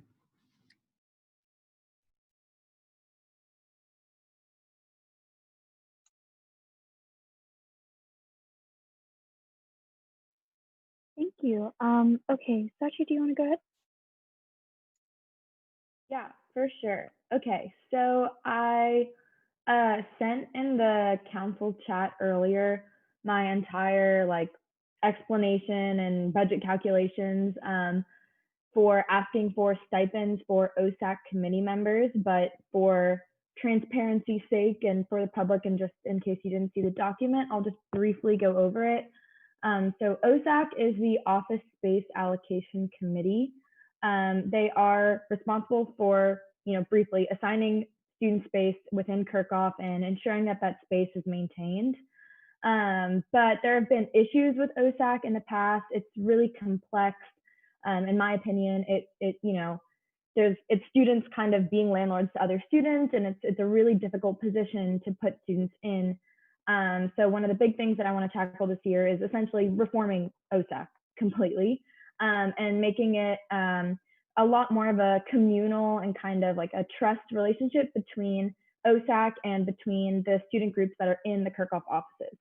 So in order to do that, it's going to require a lot of labor on behalf of OSAC committee members. In the past, they've kind of done things like, you know, checking and making sure that there's not as many fire hazards or like just very, very like simple things. But I really want them to be spending the time establishing relationships with student groups, offering student groups resources instead of just telling them what to do, the whole works. So long story short, I want to stipend OSAC members to give them you know, payment for their labor, but also once we stipend them, they will actually come to council and go through ARC and go through that process, which I think is really important for such a critical position. In the past, they've just been like hired by the OSAC chair and like nothing happens, like no one knows who they are. So I think it's really important that we go through this process of stipending for those reasons. So I think, Fernando, it's in the admin section of the budget, the OSAC stipend or the OSAC allocation, the like admin tab. But the current allocation is $2,860, which we calculated pays, this is for the chair, the stipend's the chair only, pays for about 6 hours of work a week, which is like about right. And I'm requesting money to cover the stipends of the 4 OSAC committee members to work about 2 hours a week. So that would be $990 per OSAC committee member for the year, and then times 4, that's a total of $3,960. So that is what I'm requesting in addition to what's already allocated to OSAC. I think these are like really low numbers, like compared to a lot of the other allocations for stipends. Like this is pretty bare bones. And the places that I propose taking this money out of, and Roy, this is where I'd love to hear you like pitch in where we can take from and where we can't. I proposed taking, let me find it, where did I put it? Okay, take $2,500 from the retreats and installation budget. Not, you know, I understand that installation is for next year, so not touching installation money, but retreats for this year, since that, you know, might not happen, and if it does, it'll be kind of online and different, and hopefully less costly. And also looking at last year, there was like a surplus of about $2,500 regardless. So that's where I propose taking $2,500 from. And then the remaining $1,460, I propose taking that from the printing fund that we have, just because I don't know how much of that is spent in general, but you know, again, we're not going to be in Kirchhoff, we're not going to be able to be printing. And fortunately, a lot of forms that we need to print have actually gone online, which is great. So that's my proposal. Let me know what you think, and let me know what we can kind of fudge the numbers with. Well, so my first reaction would be, you framed it, you know, beautifully what the ask is and where you think the money could come from, and so that your colleagues on the council can sort of weigh and participate in making the value judgment as to where you guys want to expend your monies. One thing I also want to just, as you go through this process, you know, highlight for you or just bring to your attention that there's kind of a long-term inertial trajectory of your budget. And every time whenever we make a choice to, like I think it was last year, we made full judicial board stipends. And again, that's what you guys are, you know, enfranchised to make those choices and to make these judgments. I'm just illustrating that once you make that $25,000 choice, I think there was, the delta there was probably, I don't know, more like 15. There must have been some stipend before, maybe just for the Chief Justice, or maybe not. But either way, what I'm saying is that once you make the judgment, you kind of put the marker in, and that is going to move on into the future. Now, so I agree that your assessment that, you know, the retreat this year is probably not really going to be feasible in a more of a meeting, in person, and so probably can be done pretty cost effectively. Again, that's for you and your fellow council members to make that judgment. But I think that seems like a fair assertion. But I'm just want to draw your attention to that. We will return to some kind of normalcy, and your successors will want to have a retreat in the future.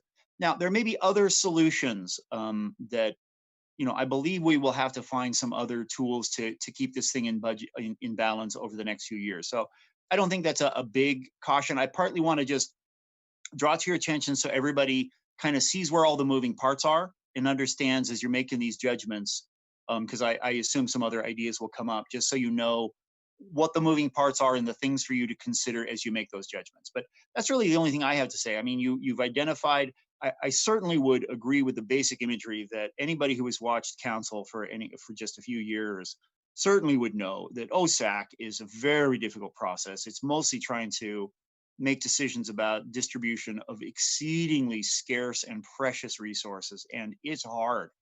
And that's quite a burden. And to make sure it probably stays in student hands, which I think philosophically we all agree that judgment is in the right hands. I certainly would, I feel like I'm actually bridging into the thing I try to let you guys understand and make your own value judgments. But just from my many years experience, will say, yeah, that's a hard job, and that you want to find a new way to approach it makes a lot of sense. Yeah, thank you for that context too. And I'll also say, definitely we should think about, where we're taking from, because this sets a precedent for future years. But I fully plan on, changing the OSAC bylaws to ensure that whatever I do this year, whether it be in the budget or not, is solidified and goes way past me. That's the intention. So yeah, hopefully that goes through. And with the retreats and installation budget, I mean, this is sort of something I was confused on when I was looking at the budget on the USAC website. It said that there was a remainder of $2,600 from last year. Is that because we didn't have a retreat, or am I? I will let Jessica speak to that. It's mostly because this year we didn't do an in-person installation. We did it virtually. So usually there is a venue cost and a cost for food and different things that go into planning that. So that's probably why it's such a high remainder. Normally it would be much lower. And then just given the challenges with COVID and folks being remote, our vendor that we usually use for nameplates, which we would have ordered for all of you already and would have had an expense for, and also the photos, your headshots, neither of those have happened yet. And so those will unfortunately have to roll over into your budget that you're discussing now. Just because of the timing, you probably won't be able to do headshots until you're back on campus. And then the nameplates, it was just delayed because they weren't processing orders for a few months. So that's why it's slightly higher than it normally would be. Is just because those expenses were not, they didn't hit that account during this current fiscal year. And so following that, again, this is your judgment. I think you've asked for part of the money and are just wanting to follow up why there was that much of a balance.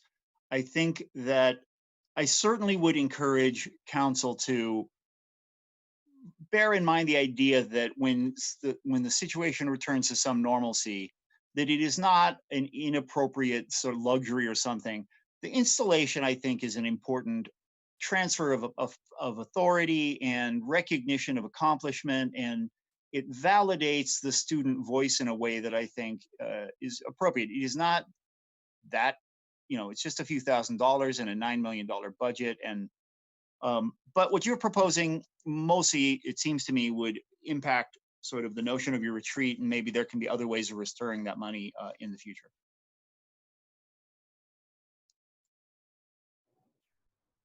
Yeah, I'll also say too, if the rest of council, if y'all are more comfortable taking more money from printing, for example, again, I can't really speak to that, but I feel like the switches to a lot of online forms and whatnot is a lot more permanent than potentially the retreats thing. So I don't know like how much some of your offices use printing, so I don't want to take that away.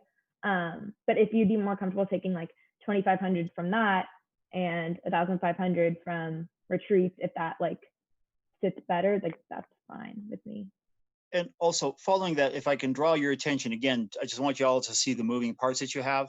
I'll draw your attention back to the idea of the kind of remainder on the front cover page, where currently as it sits, if we change nothing, there's $583 going to the 9 offices that don't have any other budget, plus the $1,000. And that might be also an area in which those offices could choose to expend some of their money. Maybe some offices need to print more than others. That is another, that's an office expense. Having the $5,000 on that one expense line spares the offices from bearing the expense. It could be shifted there though. I just want you to see what your moving parts are. And also, if I could suggest as we work through this, maybe what we ought to do is, if you'll bear in mind your proposed changes, so just so we can have an orderly process, then see what other proposed changes there are. And then a little bit later, we come back and start changing a few numbers and seeing what the impact is. That might be the more orderly way to do it. Of course, maybe there's no other suggestions.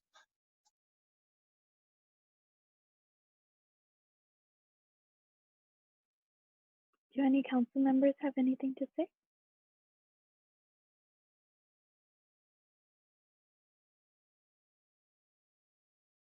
Any questions for Sachi?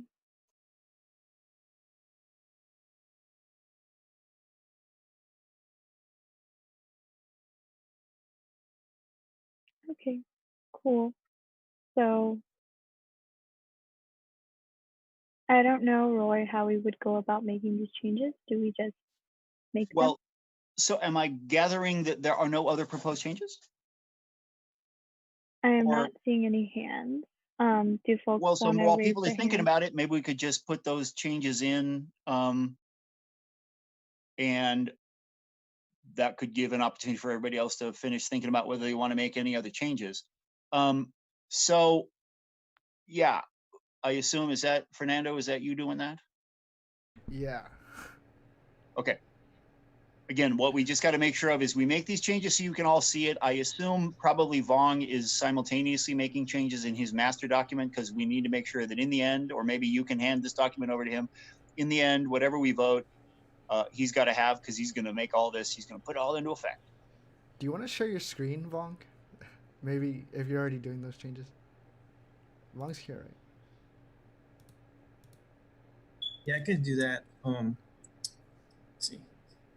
Yeah, Are you gonna take yours off? Yeah. 1 second. And do you have permission? Let me see. Let's try it.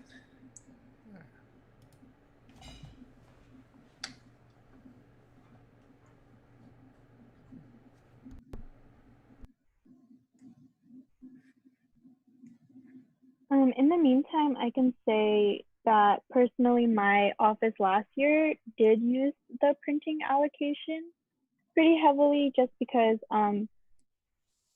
with our directors and stuff, sometimes things got planned too late to order flyers and get them funded. So we would just print them from the machines. But in a world where we're moving towards sustainability, I'm not too worried about needing to use printing a lot, especially now that a lot of things we've realized that we can do online.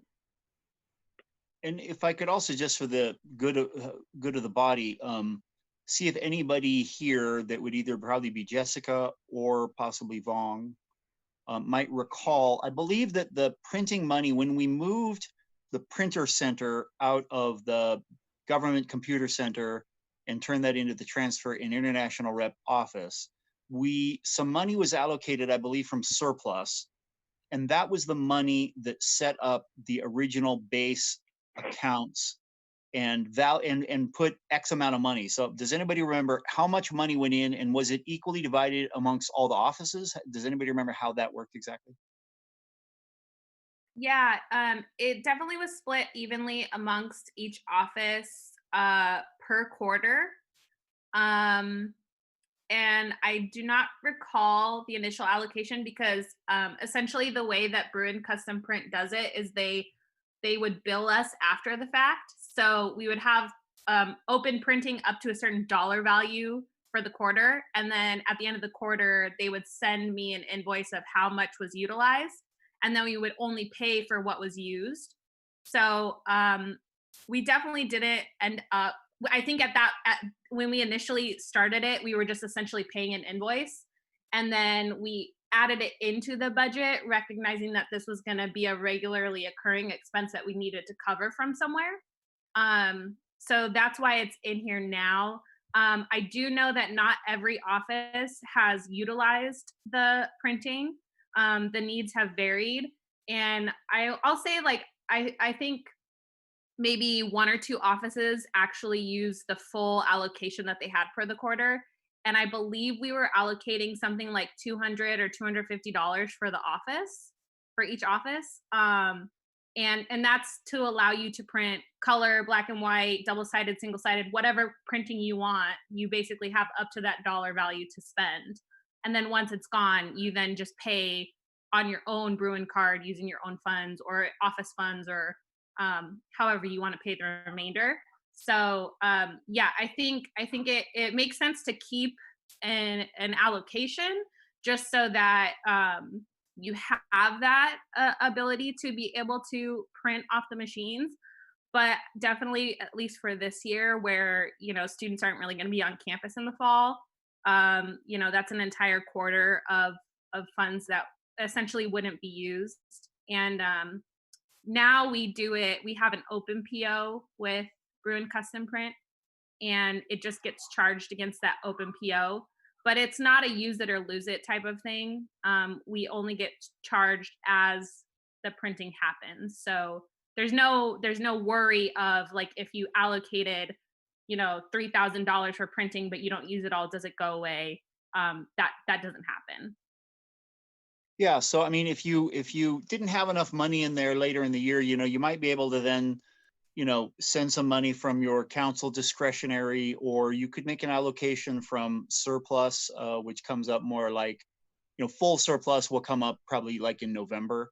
So, there's other opportunities. I think, as Jessica says, it's probably important to keep it as a line item because it's what enables the basic printing function for all the offices. And I think you want that, have that enabled each year. But it does seem like you could tap some of those resources. So, Vong, are you waiting to get clear on what change you're about to make? Yeah, are we eliminating the retreat, right? The 2,200, are we gonna make that up to 0? So I think just like based on the calculations we were just doing as council of like what the reduction would be in printing, if it might make more sense, and like council, you can pitch in if you disagree, to take 2,500 from printing and the $1,460 from retreat. So flip the two numbers, but take more from printing than taking from retreat. If I were to chime in, I would support that type of a strategy. The more you can do it by taking out of ongoing line items rather than things where you're going to have savings this year, but might not have savings in the future, the better positioned you'll be, because this is an ongoing type of expense, and you're setting up your successors for more success when, I shouldn't have used that word both ways. That sounds weird. Those who come after you to be successful when they have to build a budget and things like the retreat are back on. So the more you can take it from the things that can be done without in an ongoing basis, the kinder you're being to those who come after you. Yeah, I think that's great guidance. And, that's part of the stewardship. You want to also consider the future. That's stewardship. Fealty to the present and concern about the future.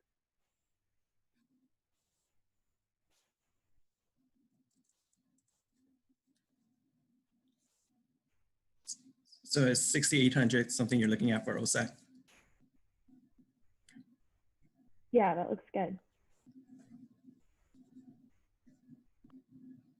So if there's no, I mean, in general, I think what you want to do is, I think the notion could be, this is kind of almost like a consent thing. If there's no objections, this could be considered like a, what do you call it? Friendly amendment. So, I mean, if nobody's objecting, I think we could just take this as a change and move forward with anything else the body wants to think about.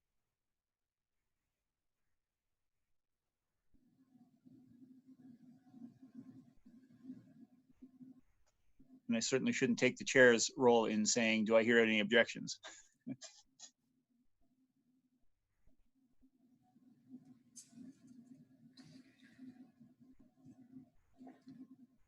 Does anyone have any questions or changes or other changes to the budget? I mean, the other thing I didn't explicitly say, I think Dr. Geller made reference to it, but just to be clear, when we looked at this 2 weeks ago, the Good Glows Good People fee had not been approved fully, but it has been now. So we did make that change. So this document recognizes and makes available that $30,399. I just want to make sure you all see that that has been put into effect in this final document. Okay, so there's like a question, if I may. Yeah, go ahead. Okay, so if there's like something that we're planning, let's say to include in the future, but it's still in the process of planning. So honestly, I don't have a complete understanding of its budgetary needs. Is there a way to basically allocate funding for that in a later date? I mean, yeah. I would say that you have two ways of speaking to that idea. One is, I believe your council discretionary is still present here at $10,000. Is it not, Long, or if you've got control here? Can you show us council discretionary? Is that, there it is. So there's $10,000 here that is just broadly available to the council and its members to propose. This is basically recognizes that notion that, at this moment, you don't know everything that'll come up in the next year, and you want to have some flexibility. That's a modest piece of money. It's enough to be able to have some effect. So that's just there for you guys later in the year to decide what you want to do. There's no prior, and it doesn't need to be 10,000. It could be 8. And actually, I should have offered earlier that could be another area that could have been some of the, what changed a little bit to preserve, something else. So this would be an area, if you find you don't have enough money for printing, you could take a little bit of money from here. But so this is one of the places that you can get, has money available at a later point in the year. And then the other thing would be in about November, a significant, and this is a normal thing each year, piece of money will come available, surplus money that the council would determine the best way to direct those funds. And often in the past, that has been to address specifically this kind of notion that, hey, this would be a productive, because, so much of your money that is in this budget has already predetermined purposes. And it certainly makes sense that you're going to, have initiatives that you're going to want to speak to that are outside those bounds. So that is one of the things that makes surplus so important, because most of your money is so predetermined in terms of its use. So those are the two places I would point that you can look for that. Yeah, okay. So just to follow up on that, so when are we, like, let's say, supposed to make the case for the surplus? Because I think you've said earlier that it is in mid August, but now you're saying it's November. So I'm just like, if you can make that clear, please. Okay. Yeah. So what we started doing a few years ago is recognizing that one thing is that as fall quarter opens, sometimes there's a few needs. So when you look at the long-term trajectory of surplus, it is a significant amount of money. And if we wait when it is fully available to be identified in its completeness, it's November, sometimes it would be December or even January when it was decided how to be utilized. And if it's January, then the amount of time still remaining to finish, working on a program, put it into effect and expend the monies, it's not that easy to do. So by recognizing, by my sort of, having a relatively broad enough piece of money that it could cope with a number of different initiatives, and that the thing I think is important that we try to do for you from an SGA standpoint is frame it and give everyone sitting at the table enough notice that X amount of money will become available at X time, so that all the best ideas can be brought forward in a marketplace of ideas, and they put up against each other. And that's what the council does, is prioritize and make the judgments as to the most effective use of that money. So the anticipated surplus number is meant to make sure that you have a good shot at expending most of your surplus and not having it just snowball and get bigger and bigger every year. So the number for August is an anticipated, very conservative estimation that we can authorize council to allocate before we have the fully audited and complete number that we will bring in November. Then in November, whatever you allocated already comes off the top, and you make the judgments as to how to expend the balance of the money. Is that clear enough? Yeah, Bacher, I just also wanted to say too, since surplus wasn't a discussion item, I don't know if we should continue to have this conversation without properly notifying the public. I think it would be better if there are surplus concerns that maybe we come back at the next meeting and add it as a discussion item. And if Roy, if you would be willing to come back. Yeah, sure. Surplus is very important to the body, for sure. Yeah. But I just also want to make sure that we're able to give the budget like the proper care that it requires to. Yep. Does anyone else have any questions?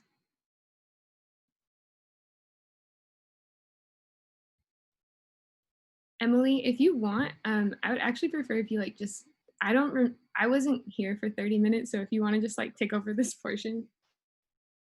Awesome, yeah. If no one has any questions or changes,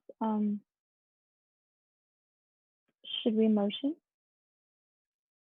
Yeah, I mean, it seems like that's where you are. It doesn't seem like there's a lot of other ideas to change this base budget. Again, a lot of your decisions are subsequent to this. This enables all of this expenditure and a lot of subsequent decisions. So, it's not that surprising. There's not a lot of changes. It isn't such a flukish or weird thing. You guys aren't off track from what normal looks like.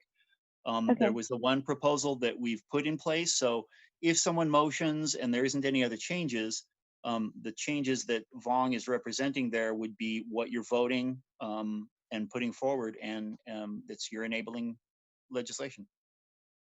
Sounds good. Thank you, Roy. Okay, do we have a motion?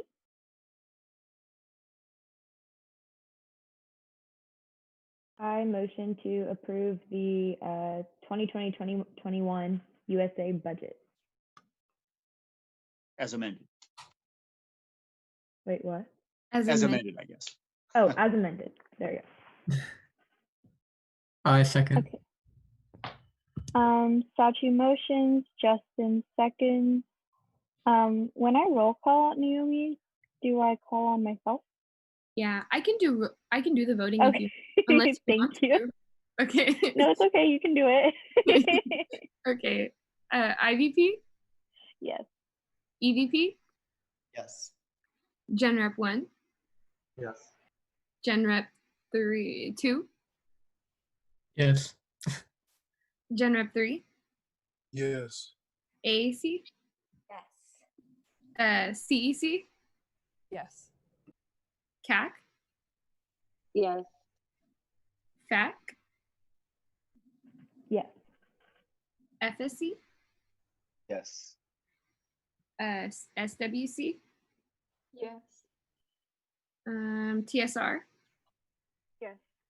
ISR? Yes. Cool. By a vote of 13-0, the motion passes and the USAC budget for the 2020-2021 school year has been approved. Outstanding. Thank you so much, everybody, for getting this important document in place. Now we're good for August 1st. Yeah, and thank you, Roy, for really taking the time to explain all of that to us. I feel like think I could speak for all of council in saying that they more so understand the USAC budget. Excellent. Excellent. Thank you. Okay. Awesome. Moving on to, that actually took a lot less time than I thought it would. So thank y'all for being so engaged and for asking questions. We are moving on to the next agenda item. We are almost done. We have first gen advocacy.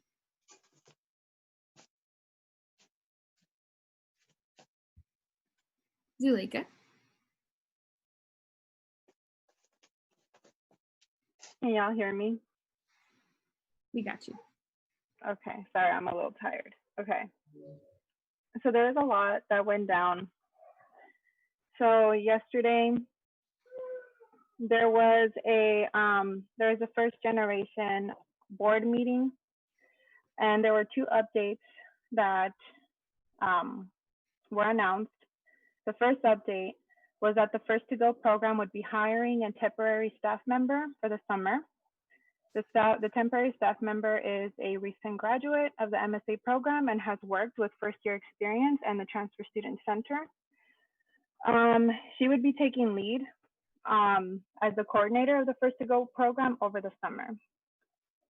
The second update was that the First to Go full-time coordinator, Simone Morales, would be leaving the program and has accepted another opportunity at another university. And the position will not be filled in the near future. And that the former coordinator for the First to Go program was a designated point person for first gen students. So what this means initially is that at this moment, nobody will be filling that position. And at this moment, there is no decision to fill that position in the future. There were some questions that were asked during the meeting by the board members who were in shock that this was decided. One of the questions that was asked was, can student ambassadors or squad members, that's what they call them under First to Go, would they be filling in basically on behalf of the lack of direction or the lack of lead? And what was said is that students are only part-time and they cannot fill this role. The role needs a full-time, sorry, that's my daughter, stop. The role needs a full-time staff member. And at this moment, nobody would be filling that position. There is no dedicated staff member for first gen. And FYE right now is at full capacity and cannot support this position. Another question was, will the position be filled at some point in the future? And again, there's no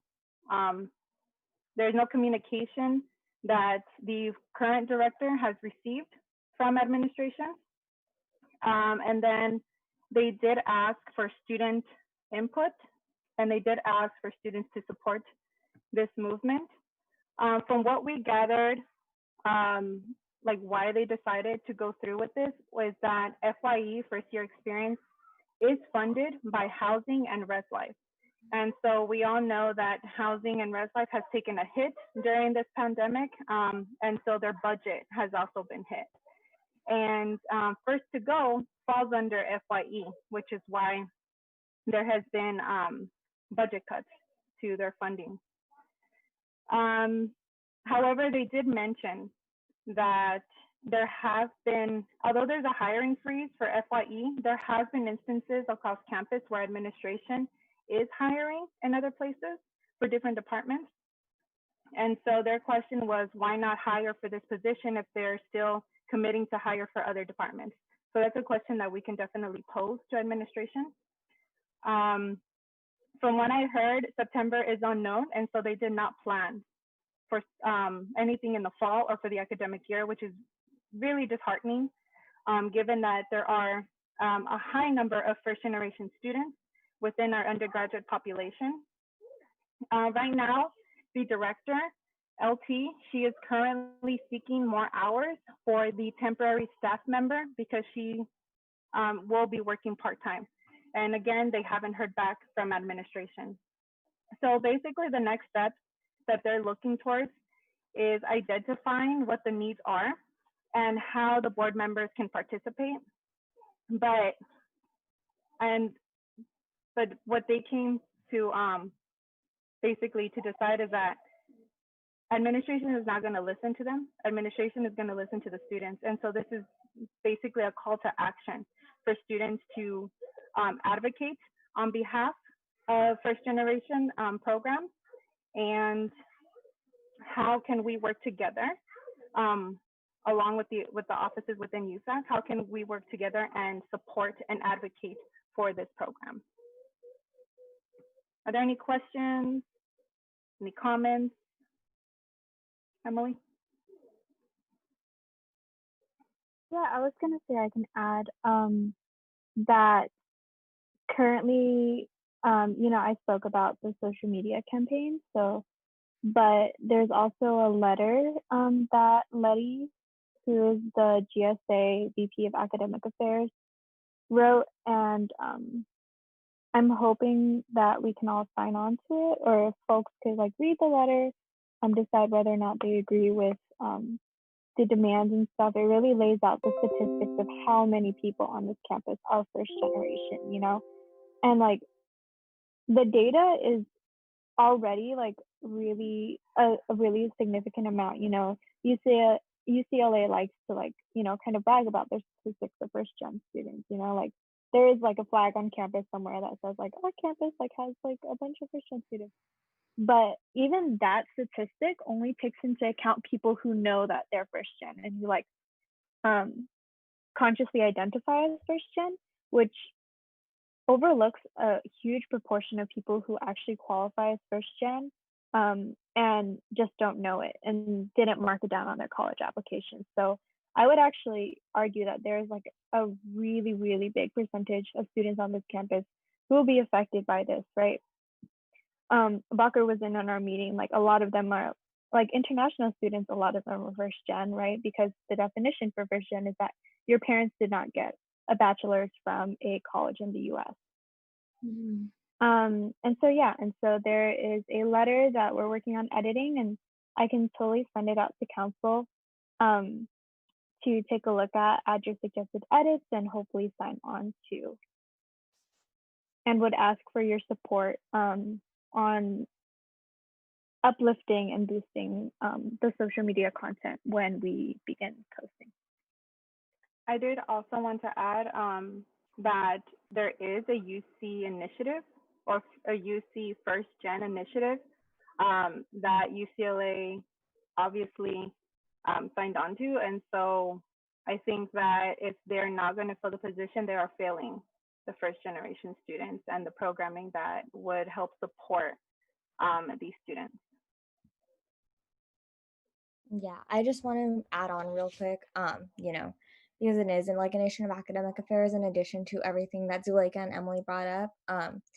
I just want to say like it's a very important initiative to support, and I would really hope that everyone on council is on board with supporting this initiative, and hopefully if Zuleika, Emily, or I collaboratively are able to bring forward a resolution moving forward, if you guys would also be willing to support it.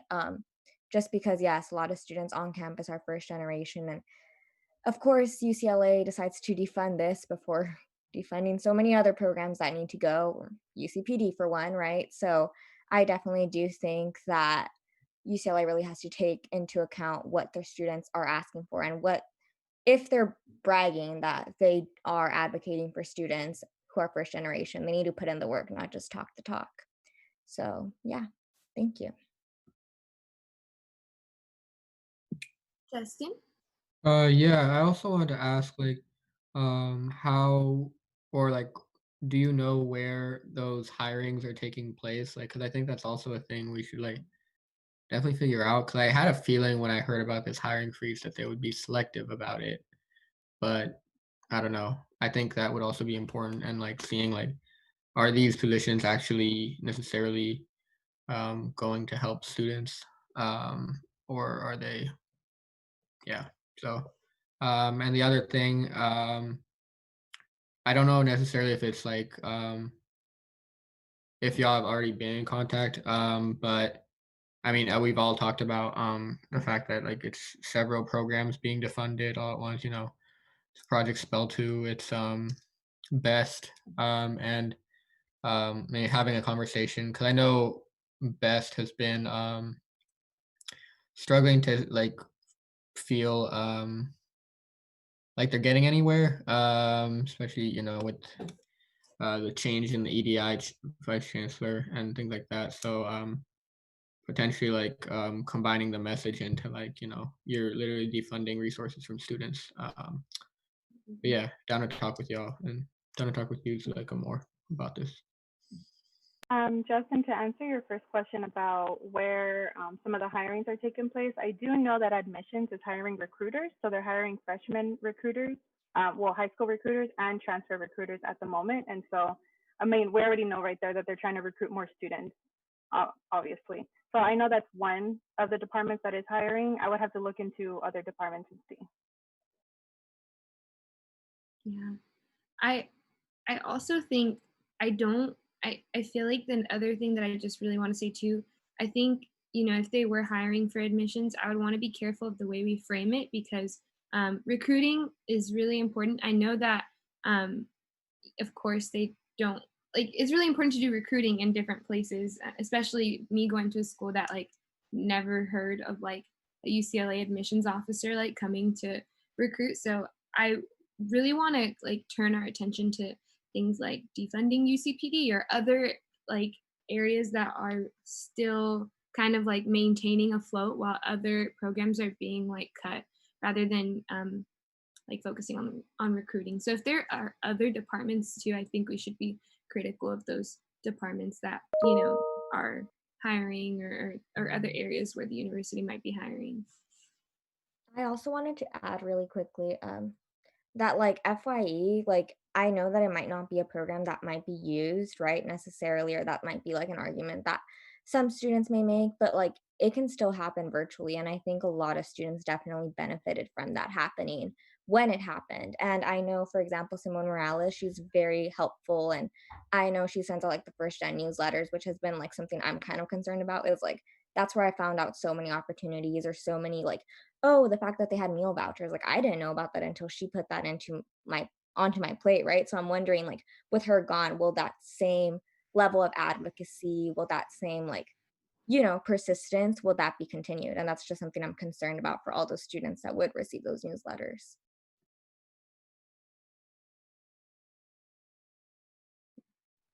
I just want to, sorry, can I No. interrupt? Go ahead. I just want to also uplift that, like, I know that we focus mainly on undergrads, but I heard from Letty that having a full-time position in this position allowed her to have like administrative support to plan graduate initiatives for first-gen students and other first-gen grad programs, because, you know, we know UCLA focuses a lot on their undergrads and stuff like that. And like a lot of times, like Letty was expressing to us that like first gen, like graduate students aren't really supported. And so there's no like programming from FTG that supports first gen grad programming, but just having someone there and having an ally was really important to her.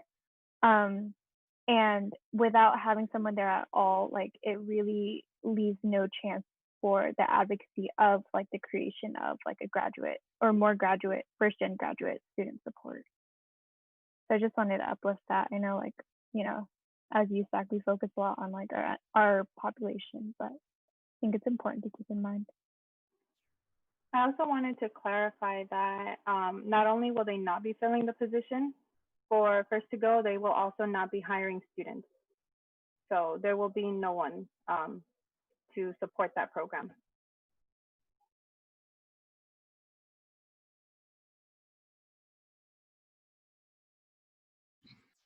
Is there anyone else that wants to talk about this initiative any further?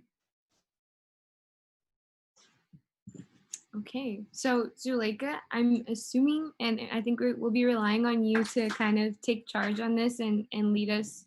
And hopefully, I think it'd be beneficial to connect with Justin on in other programs like Best and Spell, because y'all are right. Like these cuts are happening all across campus, and it's really going to negatively impact marginalized students that are already marginalized here, and COVID further exacerbates those inequities. So thank y'all for your work on this, and we'll be looking forward to collaborating with y'all, sharing posts, whatever y'all need to make sure that this happens, to keep us in the loop.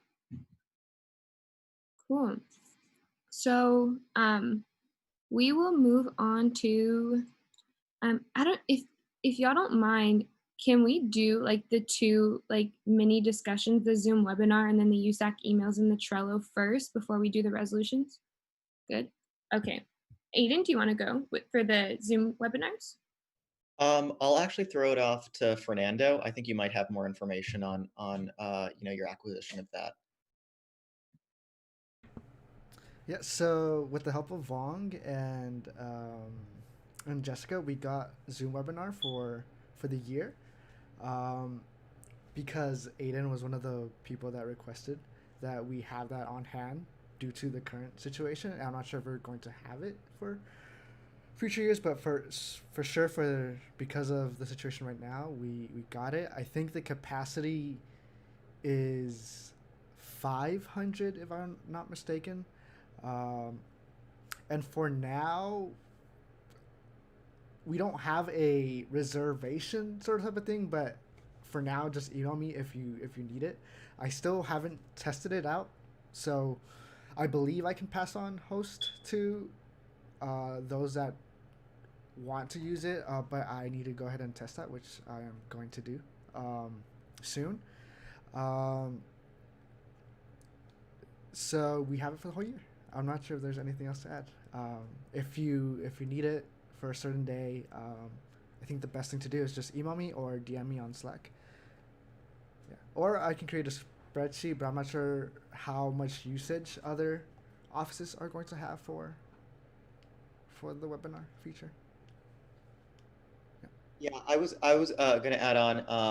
I know us in our office were really excited about this because if you're doing like big events or town halls or trainings or teach-ins, Zoom webinar is like it's fully securitized, so you won't have to worry about Zoom bombing, which is something that I know we were really worried about. So yeah, it's you've probably seen it on if you've been an attendee for other ones, but. I know for our office, it adds a great deal of peace of mind for our larger public events. I was actually going to ask Fernando or Aiden, I don't know who would be comfortable, but if y'all could give council like a little like 15-minute presentation or like 10-minute presentation about like the use of Zoom webinars, I think a lot of people would benefit from it. I didn't see one until I went to the town hall for the Black Resource Center, so I thought it was really cool, and I think others would benefit. Yeah. From a minute presentation. I think that's something I can do for now. Even when Aiden came to us with that idea, I had no idea what was the differences, what the differences were, and he gave me a quick explanation. But after I tested and get a better understanding of what the features are and what the limitations are, as opposed to regular meetings, I can put something up, or I can come up with something. To show everyone, because I think even Emily suggested that it's probably better to have USAC meetings through the webinar feature. And then my first concern was public comment, but then I found out that you can promote someone to a panelist or allow someone to speak. I haven't tested that out, so that's why I felt uncomfortable to propose that we have this meeting as a webinar, since I haven't had a chance to do that. And then we have to email everyone individually to become a panelist. I'm not sure if that's what's the best way about doing that. So that's another question. I just have a bunch of questions like you guys do that I'm going to look into, and then I'll share my findings. Cool. Awesome. Are we good for this discussion item? Move on. Okay, cool. I love when people give thumbs up back. That's really cool. I'm totally kidding. But yeah, we'll just move on to the USAC emails and the Trello. I'll start with the USAC emails. Josh, I know you said you wanted, or you had talked about it a little bit. Do you want to elaborate on kind of your findings and on that question that council had posed on if we were still going to be able to receive the emails that we currently receive from our ASUCLA email, but also from our Gmail email? Yeah, hi everybody. So what I understand is that we are able to create UCLA email addresses for each of you or each of your offices. What I would need though is what you want those to be.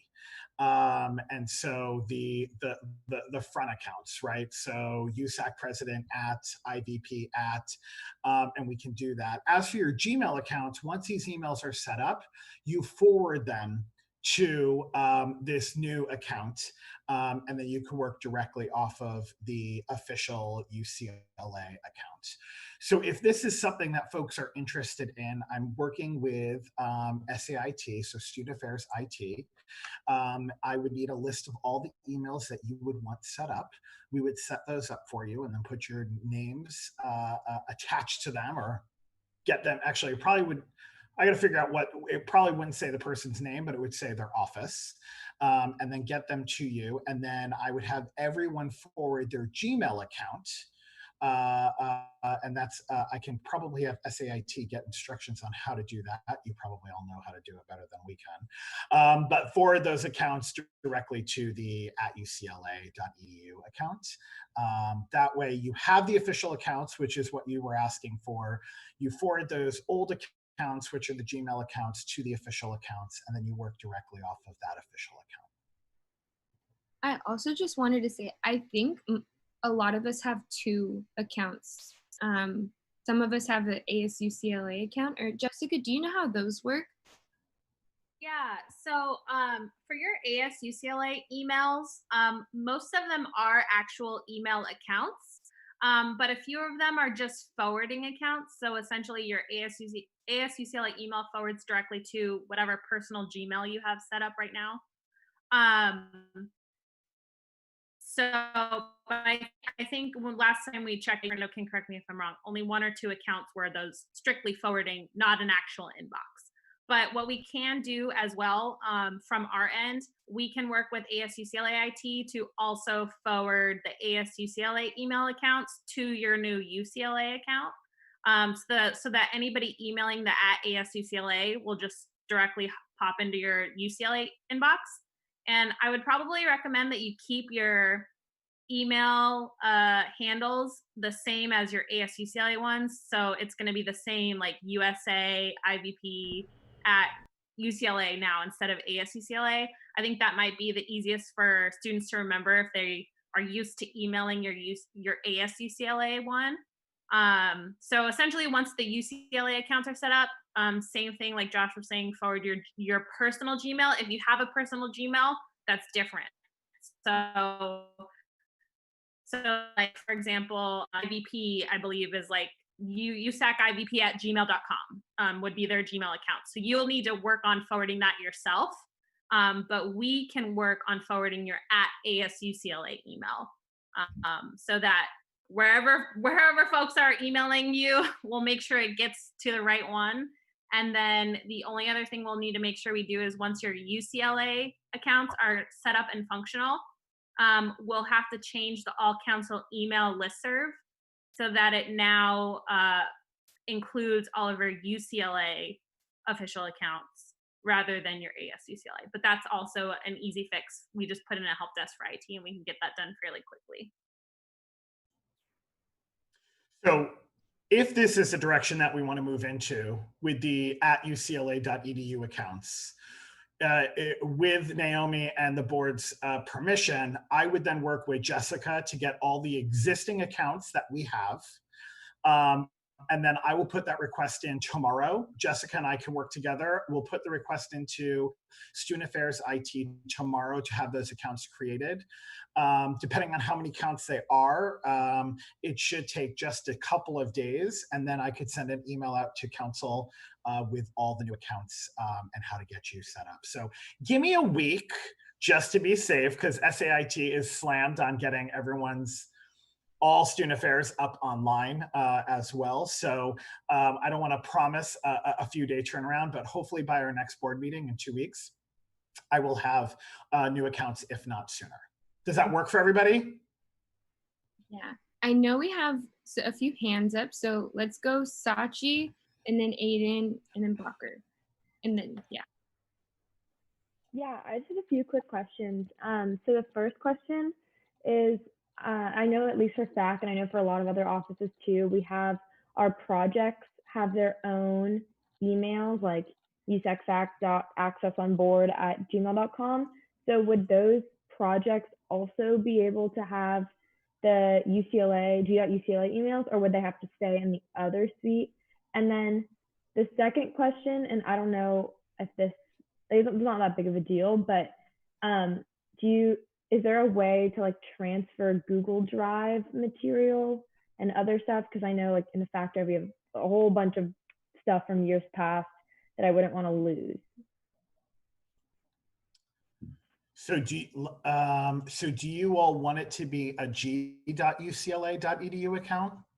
Or sorry, just like whatever like we are going to now, like the questions remain, but like.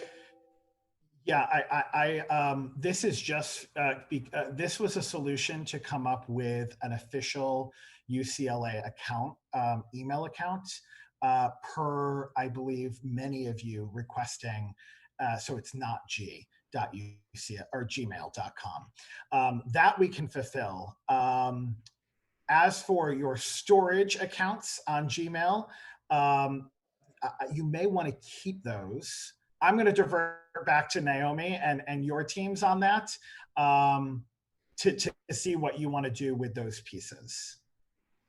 I think there is a feature that you can transfer, Sachi, a lot of the Google Drive things. Oh, Josh, would this be a Google email though? That's what I was asking. Do you all want it to be at ucla.edu, or do you want this to be at g.ucla.edu? Which is Google. Which would be the Google, sorry. I prefer Google because I put everything on my Google Drive. Okay, I didn't ask that specific question. So let me check. I don't think Google has to be connected to a person. I'm hoping it can be connected to an office, but let me check and see what I can do.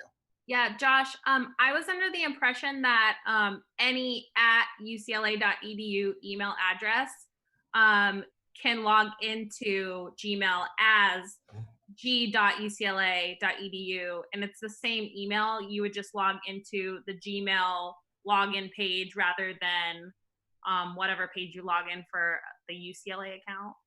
Perfect. So I'm pretty sure it covers you on both ends. Then consider it done. Aiden, did you want to chime in? Oh, yeah, I was going to say the same thing. About the ucla.edu allowing you to do a Google account too. Okay, cool. So just one more question, following up to Sachi, and then I know we had 2 more or 3 more hands, but you said that we could get this for like projects that are within our office. I don't see why not. How many email addresses are we talking total? So I think the big thing would be I need to collect all of those, or if anyone on the board could either send me a total list, could we potentially get an email list going of all of your projects, or a Google Drive, and then if that could either be sent to Jessica and I, and then as I get them, I will request the accounts. Okay, what I was going to do originally was just have everyone put it in the council group me, or we can put it in the council Slack, that way everyone has to join. And then we can put it there and we can all have our emails there since we're all there.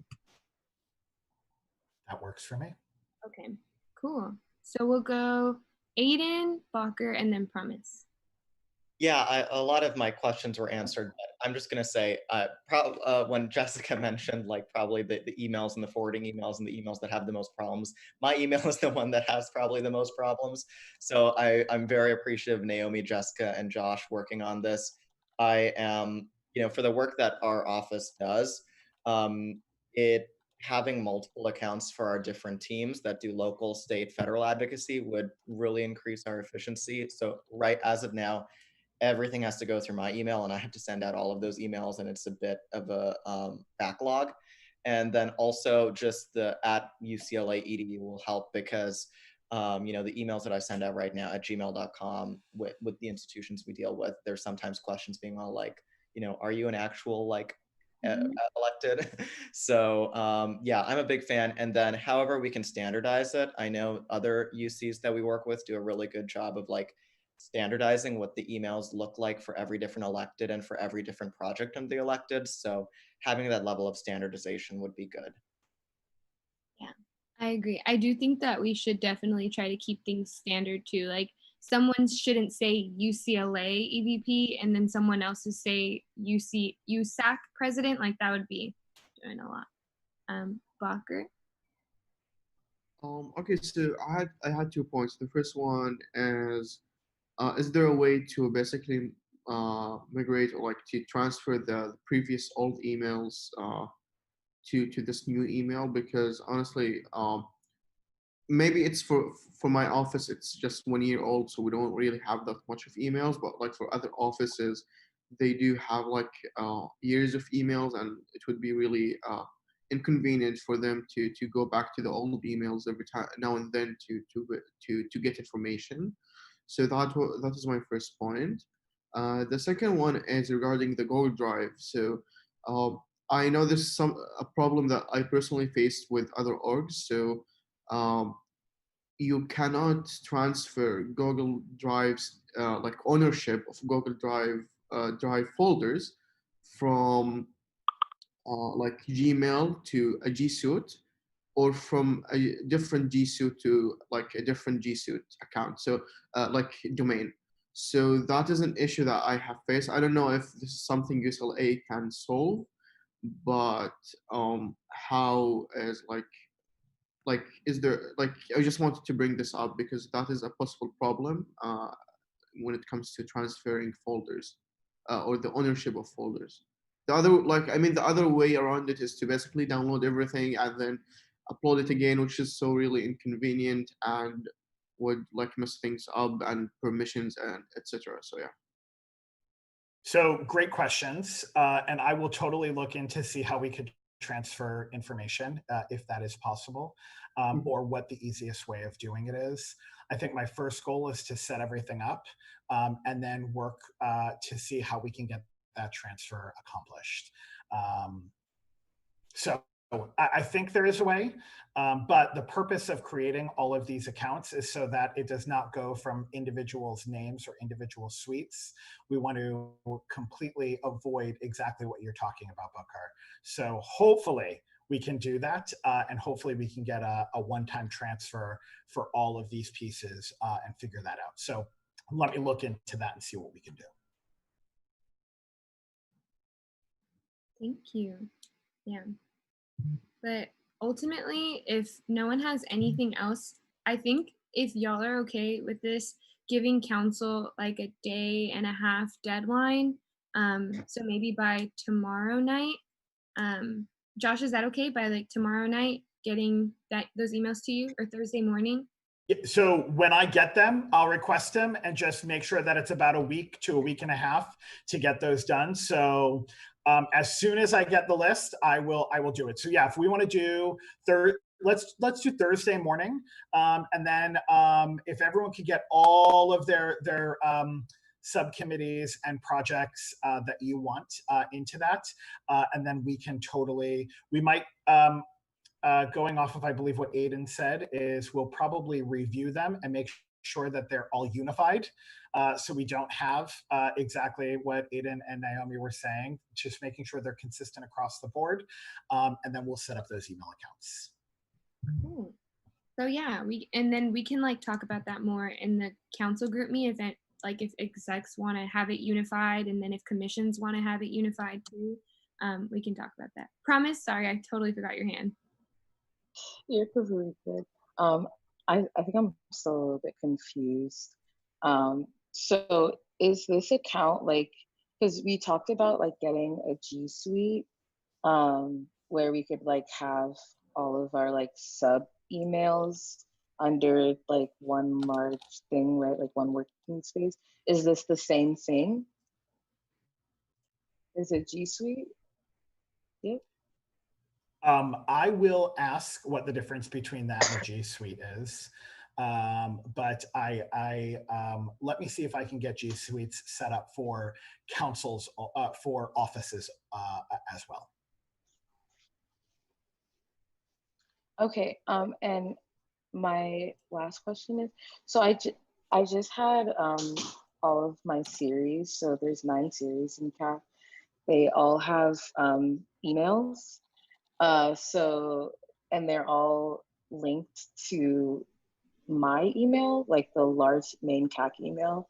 So if that email is no longer used, like so is that what you're referring to when you're saying like our projects, the different project emails that we should give you? So I think that's all. Yeah, you would want to send me all the project emails. I have to look into, we might need to talk offline, or I might need to get my tech person in here because I'm not even going to pretend I know what I'm talking about. So Promise, you said you're confused. Girl, I have no idea what's happening. So, so yes, I'm writing all of these questions down, and I will talk to my IT person and get you an answer. I'm so sorry. You're completely okay, Joss. Thank you so much. Yeah, I was really confused. I was just like, I don't think, yeah. Okay, thank you. But if there are nuances with your individual offices after we get the main pieces set up, let's talk, and then I will try to get them solved through the way that you've had them. Okay, thank you. No problem. Josh, when you get those answers to Promise, do you mind sending them to all of us just in case all of us may have the same problem but don't know that we have that problem yet? Yeah, I'll send it out to the council. Okay. Yeah. So I just got this idea. So like you know, like how departments have an extension domain to the UCLA one. So you know, at UCLA at physics.ucla.edu. So is it possible that the USAC emails get this extension? So it would be at usac.ucla.edu, and then instead of mentioning USAC at every like at every email, we just like say ivp at usac.ucla.edu. I like that. Oh, you're muted, Josh. I will make that request. That's a really good question to see if we can do that. That actually might help everything, so that all the USAC emails have that at usac.ucla.edu. I don't know how hard that is. So sure, I'll say yes and then come back and beg forgiveness if I'm completely wrong. Okay. I know I can get the ucla.edu. Let me check on the usac.ucla.edu. Cool. Well, thank you so much for your work on this, Josh. This really means a lot. I think the most embarrassing thing that happened to me this week was being in a meeting and someone was like, send it from your real email. I'm like, this is my real email. Oh, sorry. Well, let's hopefully get that in the past. Yeah, agreed. Great. So thank y'all for engaging in this conversation. The last thing that I have to talk about before we move on to the last 2 resolutions for the night is the Trello. So I kind of just really quickly wanted to show y'all the council Trello that I thought would be a really good idea. And we had some Trello stands come out earlier. So basically, I just created Trello's a project board, essentially. It's a project management board for when you have really large teams. Since we're doing a lot of cross-council collaboration, and also just because a lot of us are working on things that other people are really interested in, and we're constantly like, oh, well, like, what is EVP doing? Or like, what is Zuleika doing? Or y'all are just doing so much at once. And I feel like to make things a little bit more efficient so that we're all on the same page most of the time. We created a Trello board. So this is kind of just like a rundown of what it looks like. I have our council meeting drive here, our bylaws and constitution. We have Trello tip cards. So if you go on here, you can, So if you see here, we've have labels for cross-council collaboration, singular office, long-term projects. If things need to be triaged. It's 8 o'clock. Sorry.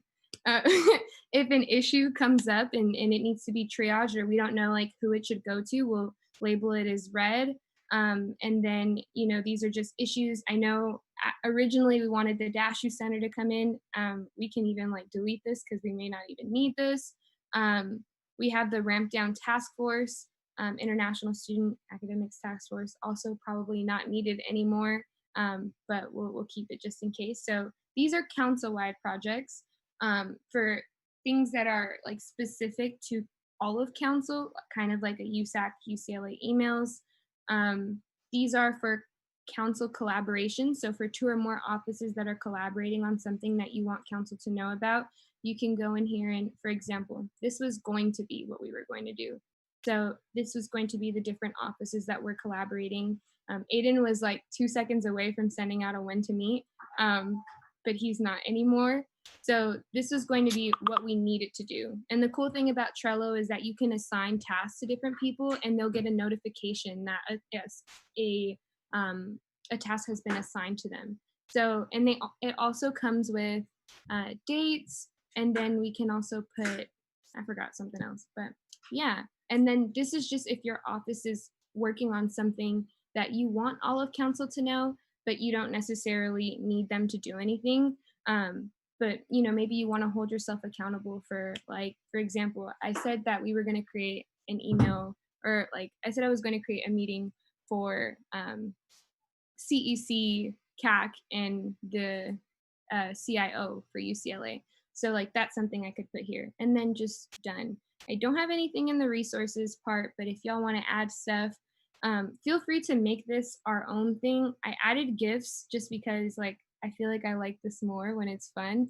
So feel free to do that too. But do y'all have any questions, or are y'all open to doing this? How often would you want us to update it? It's really up to y'all.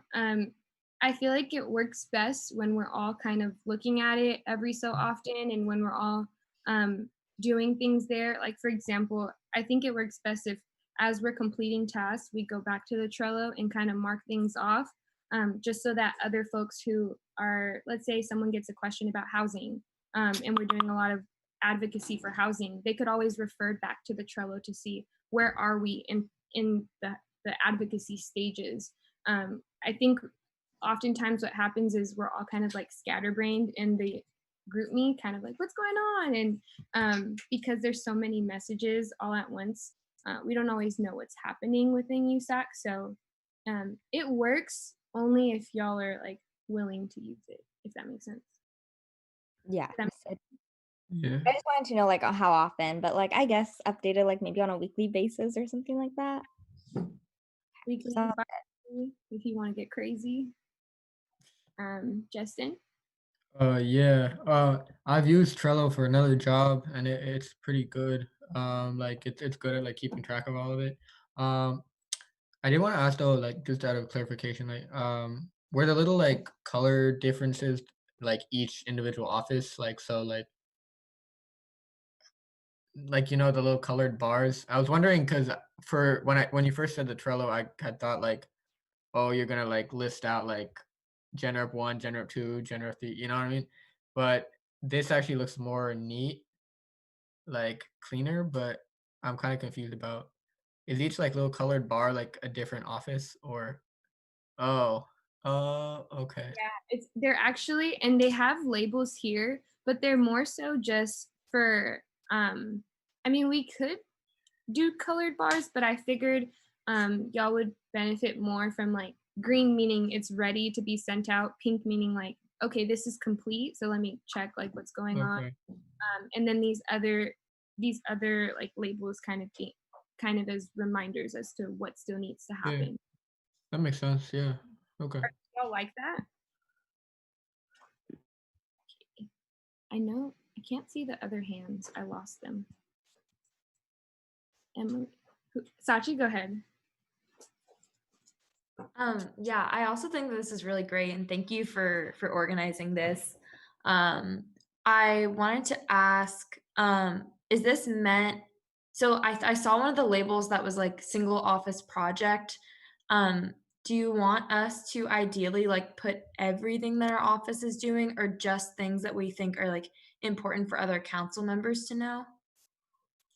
I was in my head, and y'all can feel free to like chime in too. I was thinking things that would be important for council to know. If you're like, I need to send out this email, like I don't think that really needs to be like a card, but it could be within the larger like card that you add here. Like for example, for the ramp down task force, I put like finalize or send an email or something, schedule preliminary meeting. Like if you want to do something like that, to kind of let us know, like, has she started meeting with this for this yet? That would be an idea, but you don't have to put everything going on in your office. Okay, cool. And then also, would it be possible to add like our chiefs of staffs to this? Yeah, it's up to y'all if y'all would feel comfortable. If everyone feels comfortable with adding their chief of staffs here, I'm totally down for that. I know some people would want to put like maybe sensitive information or I don't know. Yeah, what are y'all's thoughts about that? Aiden, go ahead. Oh yeah, I was going to raise that probably for my office, we definitely want our exec team a part of it. And I'm usually like with the confidentiality levels, like with what I know, they know. But going to another point, when Naomi introduced this, she said that the Trello stands came out. I'm one of those stands. I think this is a really, really great idea. A bit of context from other schools. UC Irvine, their Senate and execs last year adopted a similar task management software called Asana. They invested a little bit of their council money into it, and what I've been told is their interoffice collaboration and the kind of productivity coming out of their council like really, really shot up, and a lot of folks started working together, and it was much easier to manage tasks. So I think this is a good pilot for this. And another idea, and I know that like for larger organizations, like if we decided to go on like a paid subscription plan, like you might even be able to replicate this within your office. So there's like office Trellos for all the stuff that you're doing in your office that connect to like the whole council Trello. So it's easy to like move things that you're working on in your office to like the all council Trello and like keep everything engaged. So I know from our office, we've been really grateful for all the different partnerships we're doing with USAC offices, but it's kind of a lot to manage. So this would really help. Our staff would be really down to make this, to really invest in this. Go ahead, Sachi.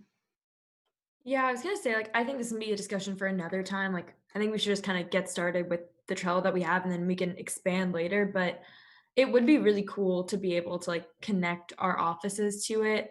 I don't know if there's a way to make it so that like, the general staff in our office can only see our like the FAC office one, and then only certain people have access to the council wide one. But I think that would be really great in terms of just like workflow. But that I feel like that takes a lot of investigating and thinking, so we can figure that out another time. But I'm in support. I know one of my chiefs of staffs really is like, she's a Trello aficionado. So like I'll ask her about that. Her name's Sarah. Y'all know Sarah. She's just be everywhere. But yeah, she is like the person that originally brought this up to me. So I feel like it would be really good to see how we can do it. And I also really wanted to use Asana too, but it's so expensive. And yeah. Promise? I'm doing it for our office, and I saw the price tag. I'm like, we can't do this anymore. Us too. So that long tab that says like the council 2021, like that's what we click, and it has this drop down, right? Yeah. So we can make multiple. I think so. So like, for example, this is the board that I'm part of. Let me go home. Oh, there's multiple. So this is the office. Okay, this one is the council one. No, this is home. I'm sorry. I don't know how to do this. Hold on. I'm sorry again. Okay, so this is council. So we could essentially create more boards. I think we get up to 10 free boards. So this can be like central organization, and we can add all of council, our chiefs of staffs, all of our admin reps onto this central board. And then what we can do is we can create mini boards for other things. So if people want to put their office stuff here, they could do that. And their board could be linked to this Trello too. Yeah. Thank you. Thank you. But I don't really know how to use this. This took me a while, like, to put this together. I'm just getting a hang of Slack. Like, this is too much. Good change, good change. Anyone else?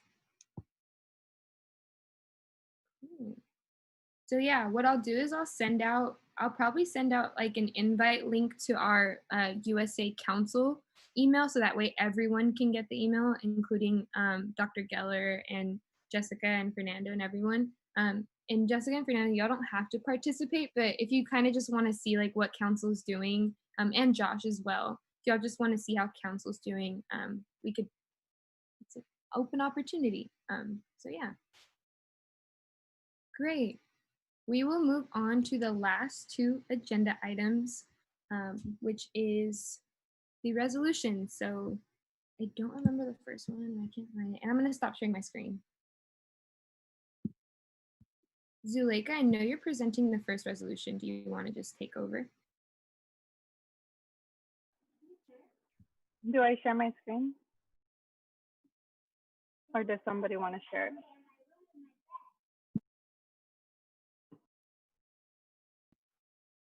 I think Zuleika, you can share it if you know how to and slash like are comfortable with it. Yeah.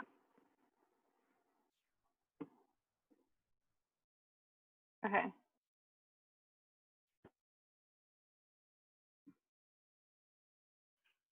Can everyone see this? Okay, cool. All right. So this is a resolution in support of parenting students and affirming their demands. This topic is obviously very personal since it pertains to my demographic of parenting students and just like the struggles that we go through in higher education. This resolution for me is very long overdue, as it has become a trend for UCLA and the UC to only reach out and assist struggling communities when there is a call to action by students. Essentially, the resolution is to support parenting students' efforts for equitable basic needs, resources, and financial support, affordable housing, and affordable childcare. In detail, it details both UCLA and UC-wide statistics for parenting student financial hardships that include, but are not limited to, housing, food insecurity, and meeting basic needs pre-COVID-19. So here are the statistics that we included. They're both like I said, UCLA and UC-wide. There is childcare. Childcare right now is still being paid through this pandemic, and it ranges anywhere between $16.50 to $27.95 a month, depending on the child's age. And then we also address the administrator's commitment, which is right down here, which was sent out by Vice Chancellor Michael Beck, their full commitment to health and the overall well-being of every student, every member of the campus community, which we believe has not necessarily been fulfilled. As parenting students continue to ask for more support, we ask for more resources as well. And so essentially, there has been correspondence between UCLA UCLA's family housing, which is mixed housing between graduate students and undergraduate parenting students. Basically asking for canceling rent, canceling rental increases, and or providing financial relief, which none have been done. And honestly, they failed time and time again to meet the demands of parenting students and have failed parenting students during this COVID-19 pandemic.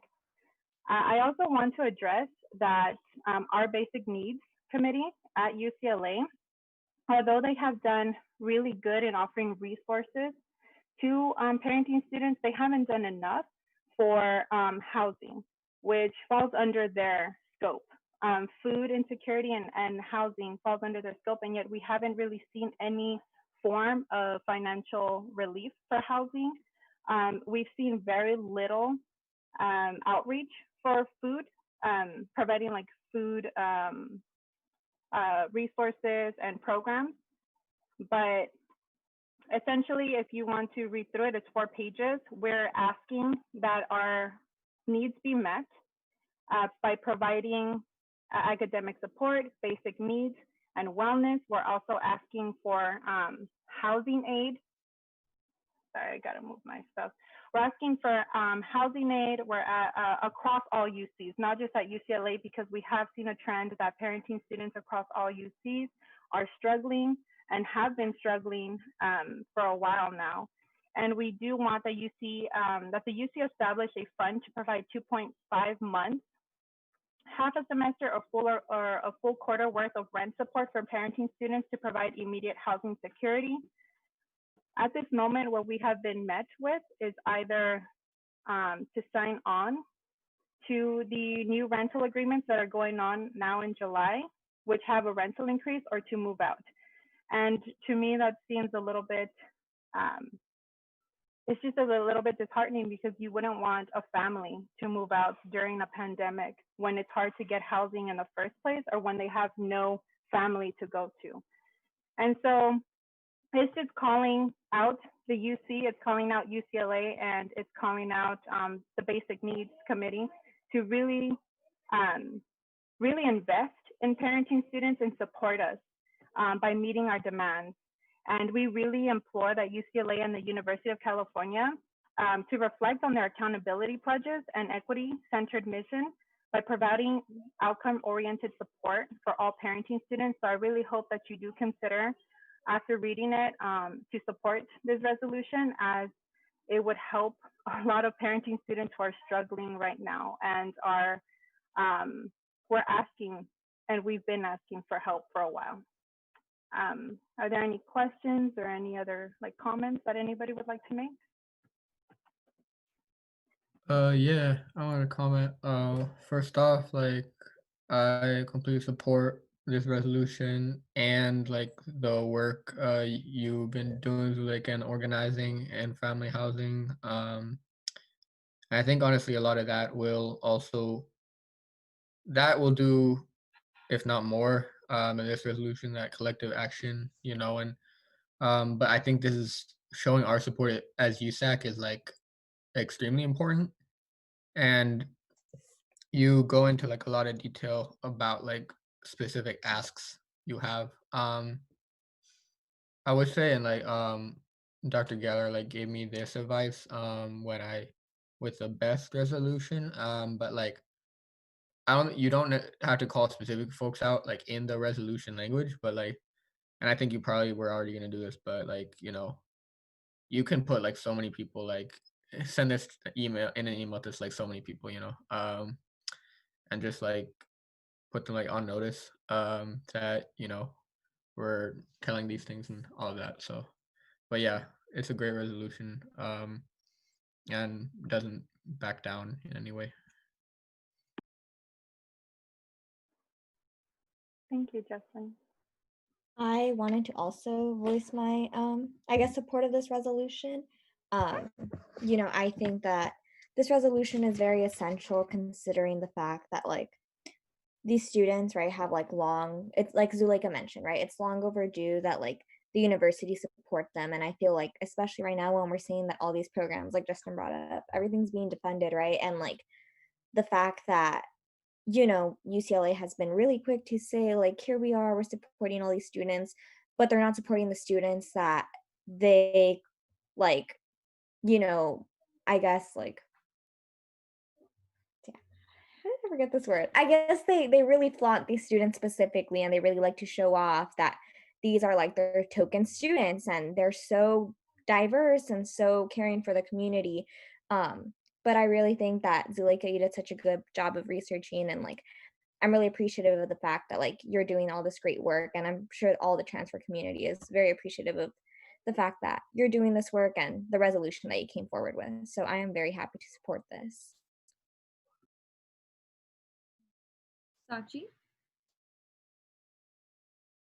Oh, sorry, my hand isn't up, but as everyone, or I meant to take it down, but as everyone else said, like, thank you so much, Zuleika, and this is extremely important, and I'm really happy to be able to support. I agree, Zuleika. You've been doing amazing work. I mean, since you got here in advocating for parenting students, and it's truly remarkable. And I really hope that UCLA can again put its money where its mouth is when it comes to serving marginalized students. Can't continue to bring students here and then not support them adequately as they arrive. Promise, and then Aiden. Yeah, I just wanted to echo everything everyone's been saying. Thank you so much, Zuleika, for bringing this to the forefront. I think a lot of the time when people think about college students, they automatically think about traditional students, right? And that erases so many other students who go here who are dealing with different, completely different situations, right? And parenting students are just important as everyone else, and y'all deserve so much support, especially in this time.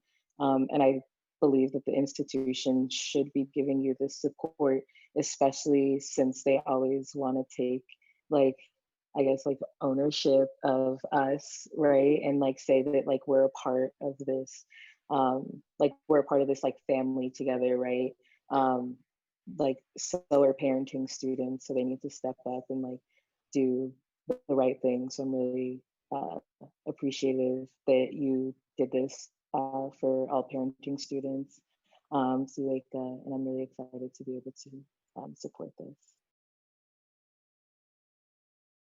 Aiden. Yeah, I also wanted to echo my thanks, Zuleika, for your leadership on this issue and this resolution. I know Zuleika also and I also had a conversation about taking this work system wide, and I know she has plans to pass this resolution at different campus student governments and work with leaders that she's engaging with on UCSA's board. So I'm really excited for the next steps of this, and you have my full support, and thank you again.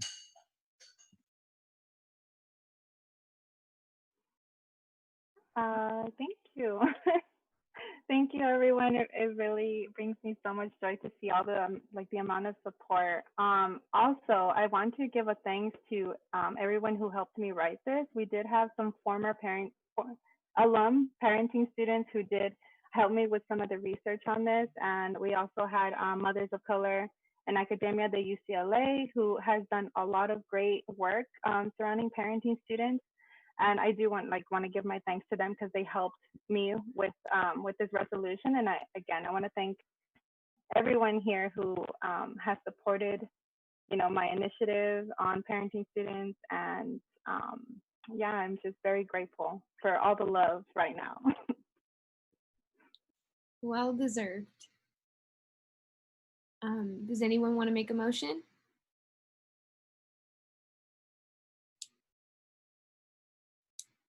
I motion to approve a resolution in support of parenting students and affirming their demands. Was that the name? Thank you. Oh. A second. I love you got it. Awesome. Emily motions, Elijah seconds. IVP? Yes. EVP? Yes. Jan Rep 1? Yes. Jan Rep 2? Yes. Gen Rev 3, Yes. AAC, Yes. CEC, Yes. CAC, Yes. SAC, Yes.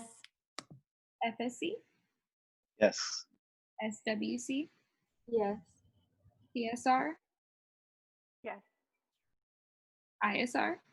Yes. Awesome. By a vote of 13 to 0, the motion passes and a resolution in support of parenting students and affirming their demands has passed. Thank you, everyone. Okay, so we are moving on to the last agenda item, but I'm going to pass it over to Emily because I have to go, unfortunately. But it was a pleasure. Again, love y'all. Stay safe. Yeah, and I'll be in touch with all the other things that we're working on. But good night. Good night, Naomi. Okay, hello everyone. Let's move on to Sachi's resolution, which is pulling up the, just kidding, it's not working. Sachi, do you want to just share your screen? Yeah, for sure. Do I have the capability right now? Yeah, you should. Okay.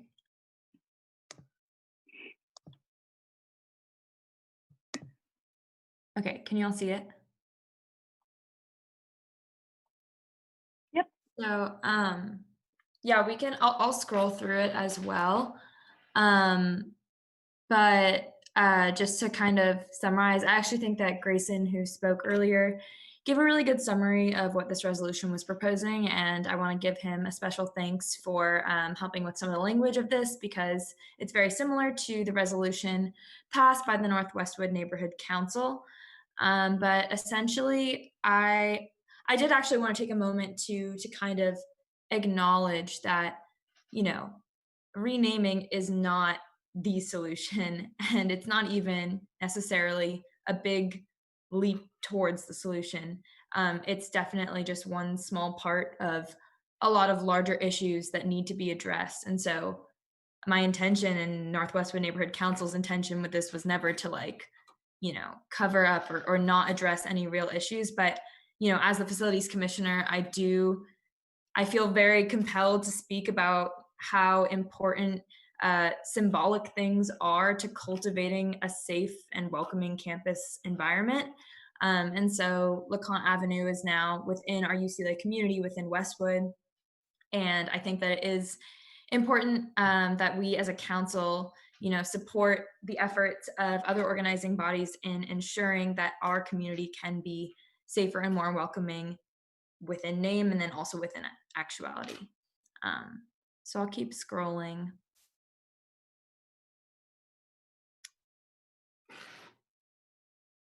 And let me know if you have any questions or thoughts.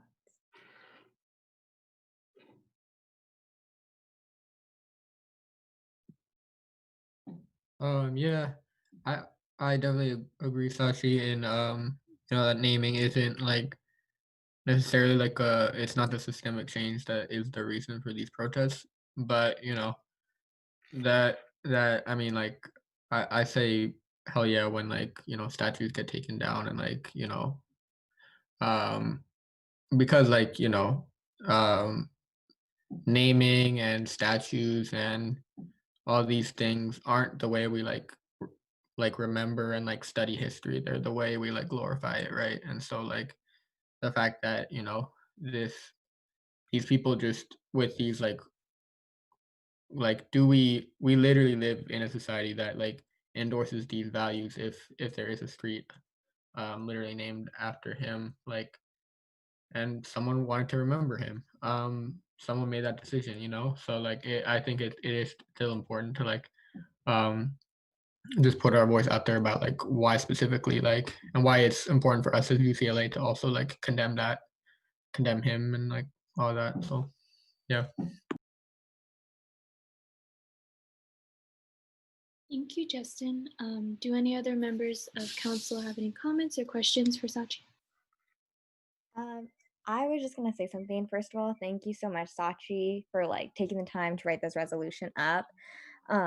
I'm like not on it, but I do want to like voice my support for it because I know that like kind of like what Justin said is like the importance of like remembering that these things happen, but it's like why are we going to have a street named after someone who like literally perpetuated these racist notations and then have like students at UCLA who are directly impacted by what, you know, LeConte or whatever his name is, you know, did in the past. So I just want to voice my support for it and thank you for working on this resolution. Thanks, Breeze. Zuleika? Yeah, I want to reiterate what everyone has been saying. Thank you, Sachi, for taking this on. I was actually waiting for this to come up from any council member. I was like, I wonder if anyone's going to write a resolution on this, and I'm glad that you did. I'm also glad that you included a lot of the history regarding who this person was and why, like, this is not okay and why we should reject, you know, what he symbolizes. And I am in complete support of this, and I really want to reiterate what Justin said, that, you know, obviously naming things, we are glorifying certain things. And if we're going to glorify something, let's glorify something that is positive, that really is representative of who we are, you know. So I am in full support of this resolution. Thank you, Zuleika. Do any other members of council want to voice their opinions? Any comments? I'll also just follow up too that like, you know, LeConte Avenue is only one of multiple issues in terms of the naming of public infrastructure on campus. Off the top of my head, Jan's is a really big issue, frankly. And so something that members of my office were interested in getting involved in was essentially auditing or at least investigating, you know, what do we name our buildings after?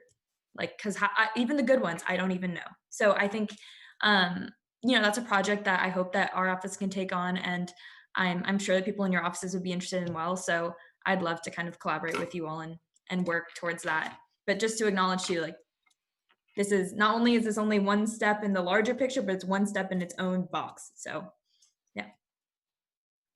Thank you, Sachi. Aiden?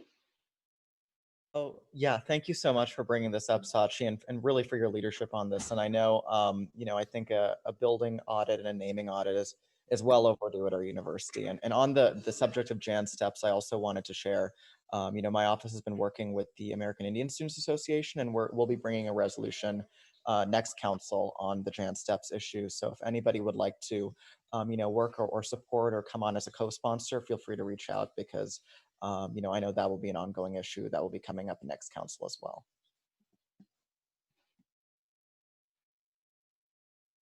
Thank you, Aiden. Okay. Do any other members of council want to add comments or questions?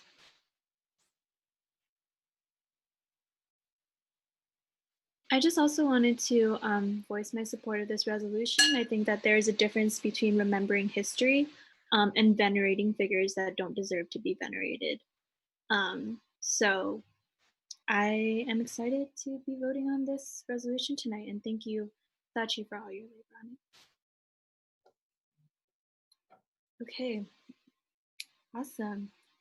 If there are no questions, do we have a motion?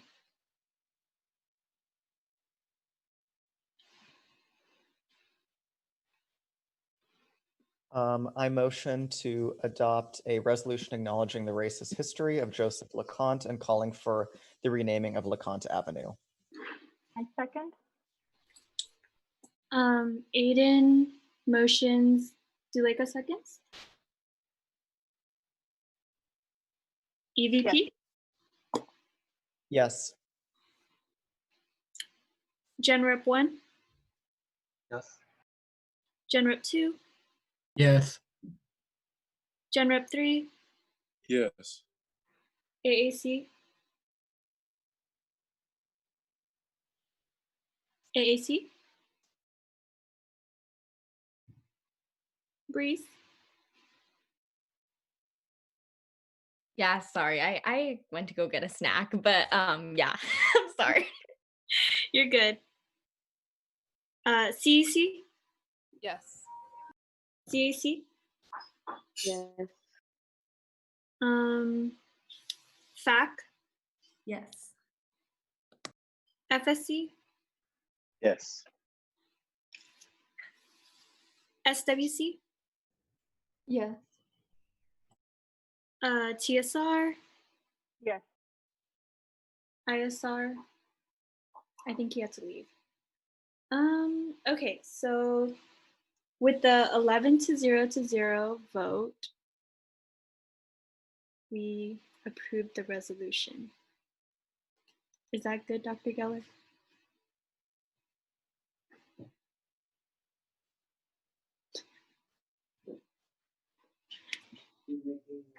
Was I just asked a question?